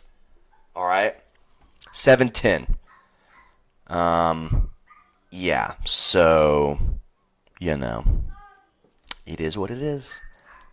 This value, this little value that they have of themselves is crazy. I mean, it's absolutely insane. I mean, you just watched me struggle with tiny little math, but I know I'm a numbskull, right? I would never charge $710 for 5 pans of fried shit, okay? And it's because I have a care and a love for my fellow man. I love and respect my fellow man, and I respect his money, and I think that his money is worth something.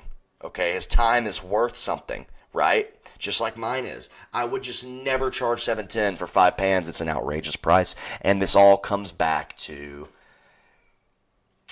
the value that society has put on these destitute people is unrealistic, and no one should pay this.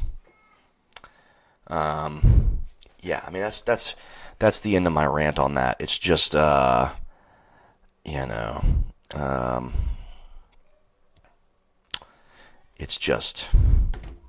is what it is. But we can move on from Fresh Eats. Let's go just skim her page real quick. I just got to see the scope of what we're dealing with here. Okay, yeah, I mean, yesterday's price is not today's price, honey. You see?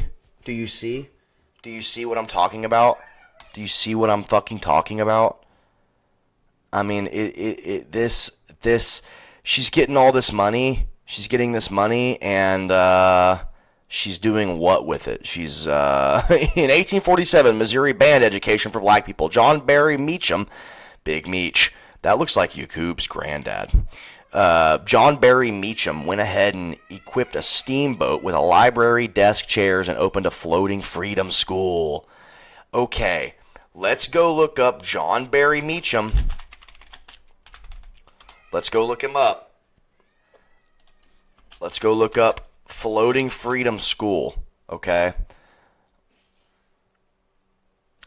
All right. There we go.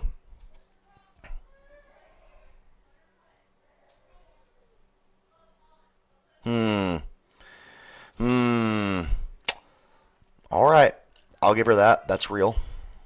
I will give her that. You just got to check. When you see this kind of stuff, you got to check. Because, the other day I seen a thing somebody on Instagram posted that said that the first Irishmen were black people. So, I've seen people saying that the Moors were black. The Moors were actually black. So, we live in crazy land, okay? But yeah, and then it's just constantly sharing this kind of shit. Like, look at this black excellence.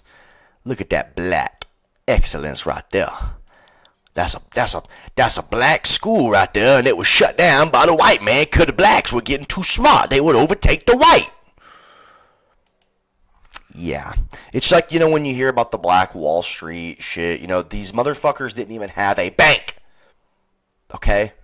And they will come at you and tell you, you evil white man who owns all the banks wouldn't let us have the bank, right? As if we own all the banks, right? Who owns the banks? Is it a Mansbach? Okay. Answer, quick quiz. Do Mansbachish people own all the banks? Quick quiz. You answer in the comments. It's a quick little quiz. It's easy. All you got to do is Google it, okay? A quick one little tap with your finger on your phone, a little quick Google, okay? All right, let's move on because this is gonna get into the realm of ziggerdom that I just don't think I can stomach. My math will become even slower. Okay. All right.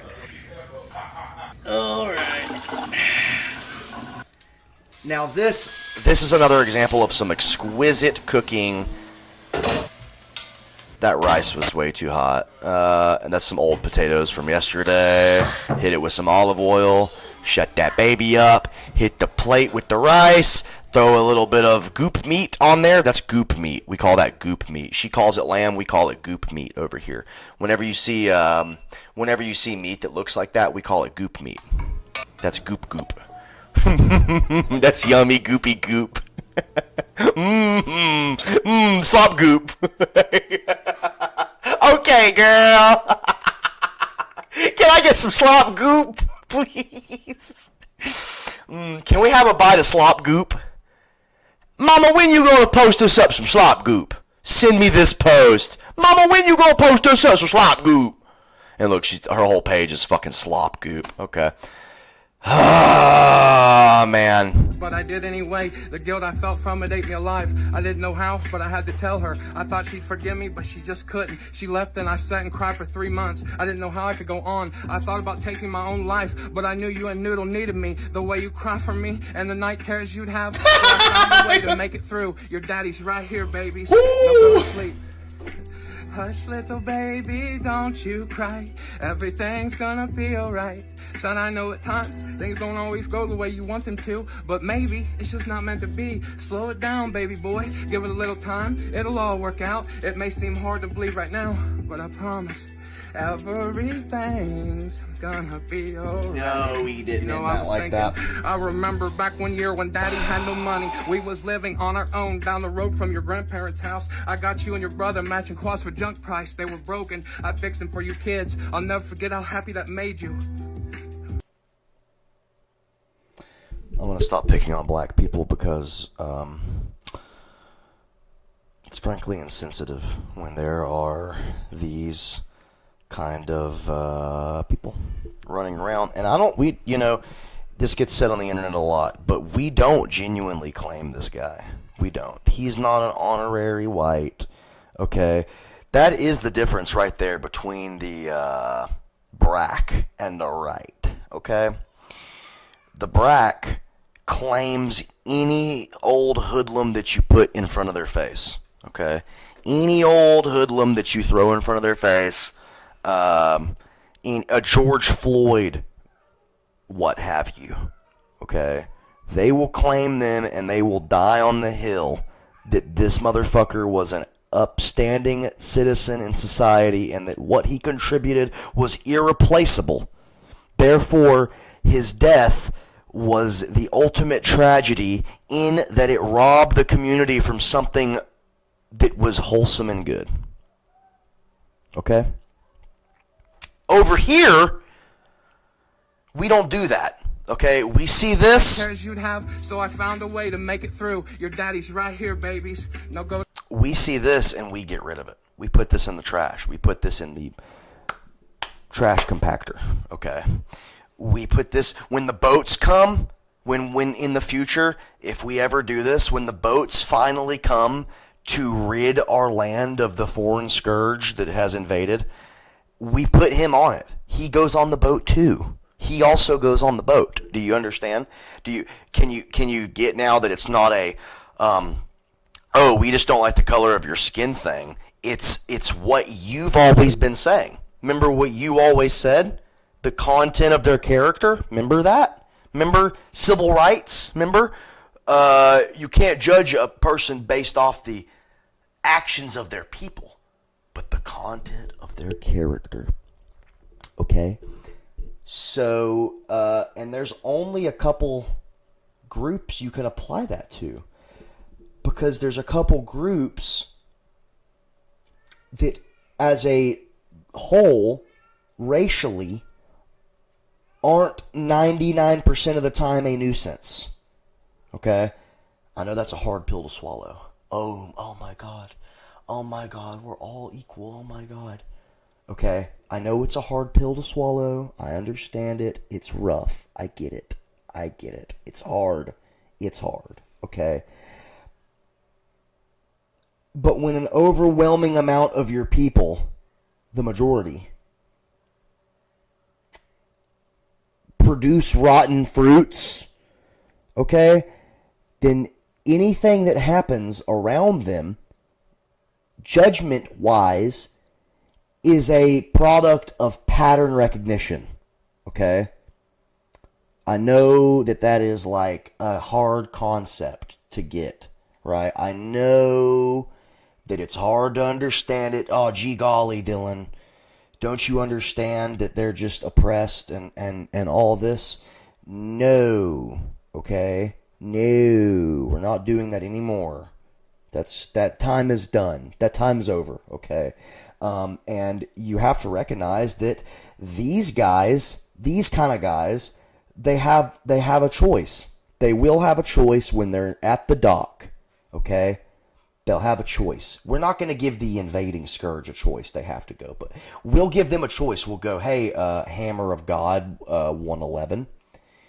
You can't make shitty raps over Eminem beats on Instagram anymore. Okay? Or you get on the boat to Zimbabwe. Okay? Oh, you don't want to? Oh, but you like making that? Okay, well, write me from New Delhi. You can send me a letter from New Delhi, okay? Because it's done. You're a scourge. You're like some kind of black stain on the mark of, some black stain on the whole of society. You're like some kind of vacuous presence that everywhere you go, you suck the life and soul out of your peers, okay? So, we're done with that. Let's hear him one more time. Brother, matching cloths for junk price. They were broken. Just in case you didn't get it. Kids, I'll never forget how happy that made you. I could be. Knew better than to cheat on your mother, but I did anyway. The guilt I felt from it ate me alive. Cheated on her mother. But I had to tell her. Cheated on the baby's mother. Forgive me, but she just couldn't. She left and all cheaters go to. If you're a cheater, you get on the boat. So, yeah, I'm about to wrap this up, y'all. It's been real. There was a couple of good ones. I'm just gonna. Which one was this one? On the boat, bitch. Look, that's her getting into the boat right there. Okay, you get it. Let's go here, because a couple of these are really good. Oh, yeah. On the boat, what you gonna do about that? Get on the boat when the boat pulls up. Boat to New Delhi, boat to New Delhi. Yeah, pull up and I get on it. I get on it with a gun at my back. They said, Jam Wayne, you gotta get on that boat. They said, Jam Wayne, you gotta get on that boat. Alright, yeah. So Jam Wayne, he goes on the boat too. I should just call this On the Boat. That's what the stream should be called, On the Boat. Maybe I'll do that. On the Boat show. That's pretty good. This one I'm not gonna, we're not gonna watch this one, but it's an old lady shitting herself, and that's that. Yes, we finally made it. We finally dug through the trenches, and we are here at the finale. This is the finale. This is what you've waited for 4 hours. This is it. Okay? This guy, I actually shared a couple of these songs earlier on Instagram, and he liked it. He liked the reshares, which I thought was funny because I had some disparaging remarks to say about him, but nonetheless, one of them was about getting on the boat. He didn't like that one. He didn't like that one. He didn't like that he set black people back by 400 years with this. He couldn't cope with that. But he did, okay? This sets black people back to pre-1960, okay? This puts black people... This is like if we pulled up on the shores and they just ran to us with their hands out to be cuffed, okay? That's what this is. Forgive me. Let's just listen to a little bit of this. Now, I don't know if this will pop me for copyright, because I don't think his shit is big enough to even be copyrighted, but we'll see. We gotta start this over.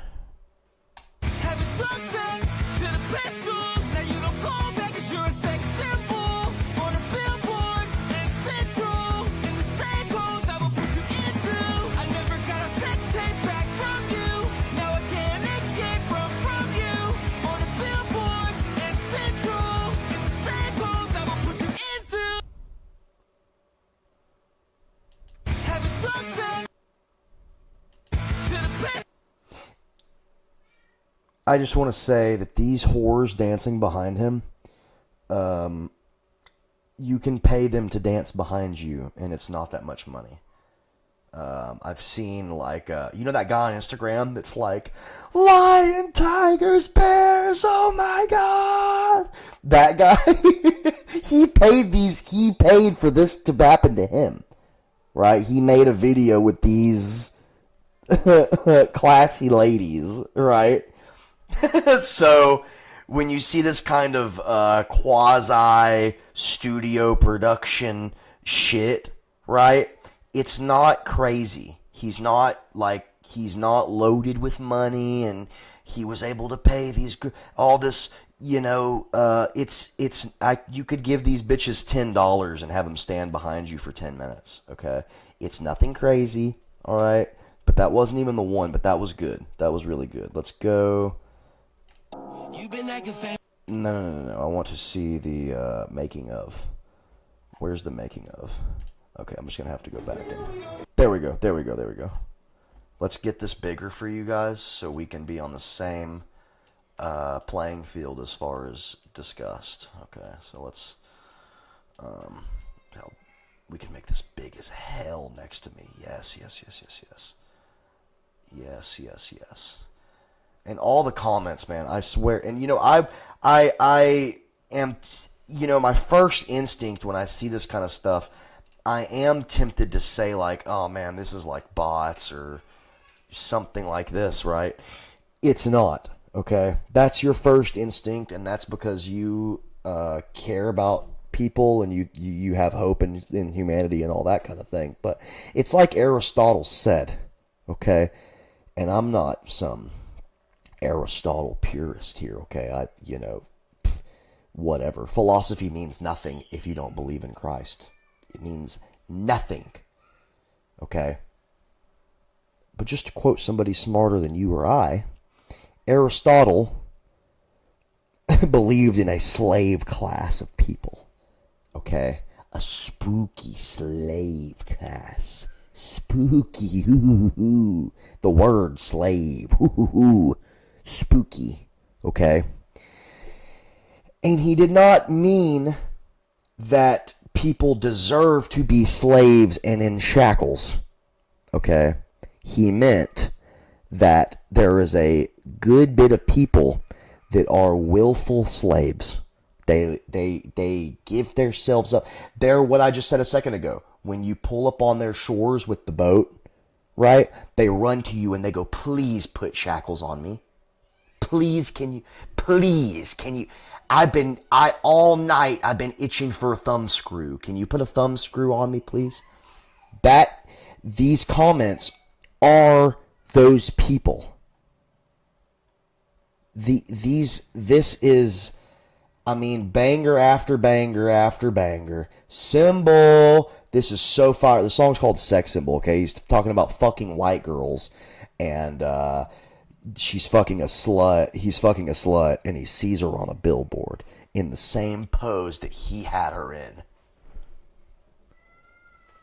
Okay? The level of degeneracy here is unmatched. It's unmatched. It's like, let me make myself a little bigger there. It's just, in all this kind of music, throw it in the fucking trash. I don't care if he's trying to do a callback to the 2000s. Bro, Blink-182, man. Throw it all in the fucking trash. Get rid of it. Get it out of my fucking face. I don't want to see it anymore. It's over. It's done. Over here, we don't talk about the Beatles. We don't talk about Blink-182. And we don't talk about, what's that other fucking piece of shit? Actually, you know what? All of them. We don't talk about fucking any of them. We don't talk about America, the band. We don't talk about fucking Bruce Springsteen. We don't talk about this genre of shit. We don't talk about the Blink-182s. We don't talk about the fucking Sum 41. It's done. We're done with that. We're done. Okay? We're done. It's over. There's only a couple, and they have some, whatever. They have some good songs. Whatever. Put them in a fucking dumpster. Put them on the boat. I don't give a fuck. This kind of callback to and there goes my camera again. But this kind of callback to bro, remember the 2000s? Dude, did you know that they're still making music like that, dude? Dude, did you know people still make music like that? Dude, check out Barry Hendrix, dude. This is like something that a Mansbach person would ask you to listen to. Like a quirky 40-year-old Mansbach guy. If you catch my drift. A Mansbachish guy, right? Beady-eyed, long-nosed, fucking freak. 45 years old. Would send you this in an Instagram reel. And be like, this is what a coworker would send you. They'd go, dude, check this out. Oh, you thought pop punk from 2004 was dead? Check this out, man. Dude, he sounds just like those. Remember those bands? Dude, Tony Hawk Pro Skater, man. Dude, have you heard Barry Hendrix? Yeah. This is the worst shit ever. I hope to God, if this isn't done with him. This is gonna be recurring. We're gonna visit Barry Hendrix for the foreseeable future. We're gonna visit him, and he can strike and copyright claim all my videos if he wants. But I'm not gonna stop Barry. I hope somebody sends this to you. Okay? I hope somebody sends this to you in the future when I have more than 4 viewers. I hope to God somebody goes, dude, this guy won't stop talking about you, man. And I won't either. It's war. it's war with fellas like Barry Hendricks. I gotta sit up for this. It's war with them because there's no other way to combat this because you can't physically put this guy on a boat. Okay, he would fight you until you had to kill him. I mean, look at him. He is a super strong black guy who is has the physique of well, I won't even say it, but you get what I'm saying here. So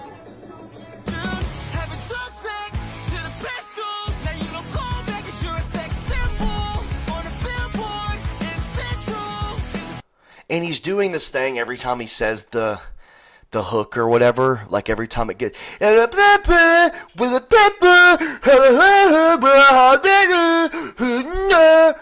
okay, dude, it's like he's trying so hard to be a 2004 white guy. You cannot be a 2004 fucking white guy, dude. Dude, have you tried rap? Have you tried rap? Have you tried murder rap? Okay, I know you have murderous thoughts in your mind. Have you tried murder rap? Have you, Baby Drill? Baby Drill? Have you heard Baby Drill? You're Baby Drill. You're fucking, you're like, if you made music like Baby Drill did, I wouldn't be doing this right now. Okay, but you've stepped over into 2004 white boy territory. And you fucking suck at it, okay? This music almost sucks. Like, this type of music almost sucks, okay? If you want to listen to some real punk, okay, Leftover Crack, Choking Victim, right? I'll even say Misfits. I love Misfits so much. They're one of those overrated, underrated bands. If you catch my meaning by that. They're so overrated, and people wear the Misfits, similar to Pink Floyd. People wear the shirt, but they don't know a single thing, right? So they're overrated, and in that sense, they're underrated, okay? That's a thing, and that's a lot of stuff. It's almost intentional. So if you want to listen to some fucking good actual punk, do not listen to this shit, man. Do not listen to this. This is evil. This rots your fucking brain. He's talking about having sex with a porn girl and then her not calling him back because she's on a billboard in Central in the same pose that I put you into. Okay? Fuck you, dude. Fuck you. You want to deracinate society and destroy the youth with fucking lyrics that have no actual real world weight? Okay, at least Blink-182 was talking about real shit, right? Parents divorcing, fucking being alone on a summer day, boredom, right? This fucking Zigger, okay, we'll keep it Z. This Zigger has no understanding of any of that. He's never bored. He's never bored, okay? So therefore, he could not craft something that is outside of the wheelhouse of constant, what's the fucking word? Constant dopamine spurging, right? Splurging. The dopamine receptors are constantly going bing bong, bing bong, bing. So he can't write outside of that. He couldn't fathom what it would be to sit in a room with no cable and a little TV and having to actually put thoughts out there and write something, okay? He couldn't fathom that. He couldn't fathom having to pull something out of nothing, okay? And that's the big thing right there. He's not pulling something out of nothing, right? This is a skin suit of something that was cool 20 years ago, and it's being paraded around in front of the goyim like it's something new and shiny, and in reality, it's the worst shit ever. It's the worst.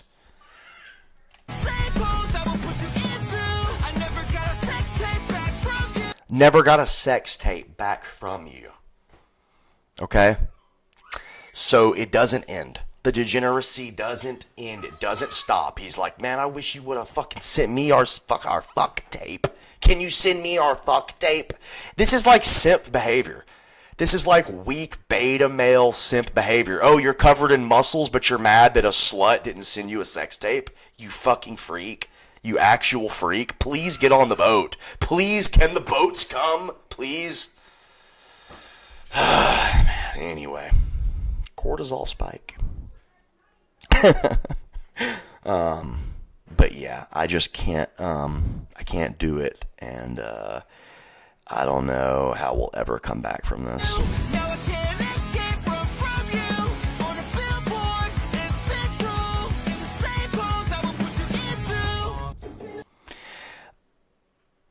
The fact there would ever even be an OnlyFans whore or a prostitute or a porn star on a billboard in a city, okay, means that we're past Weimar conditions.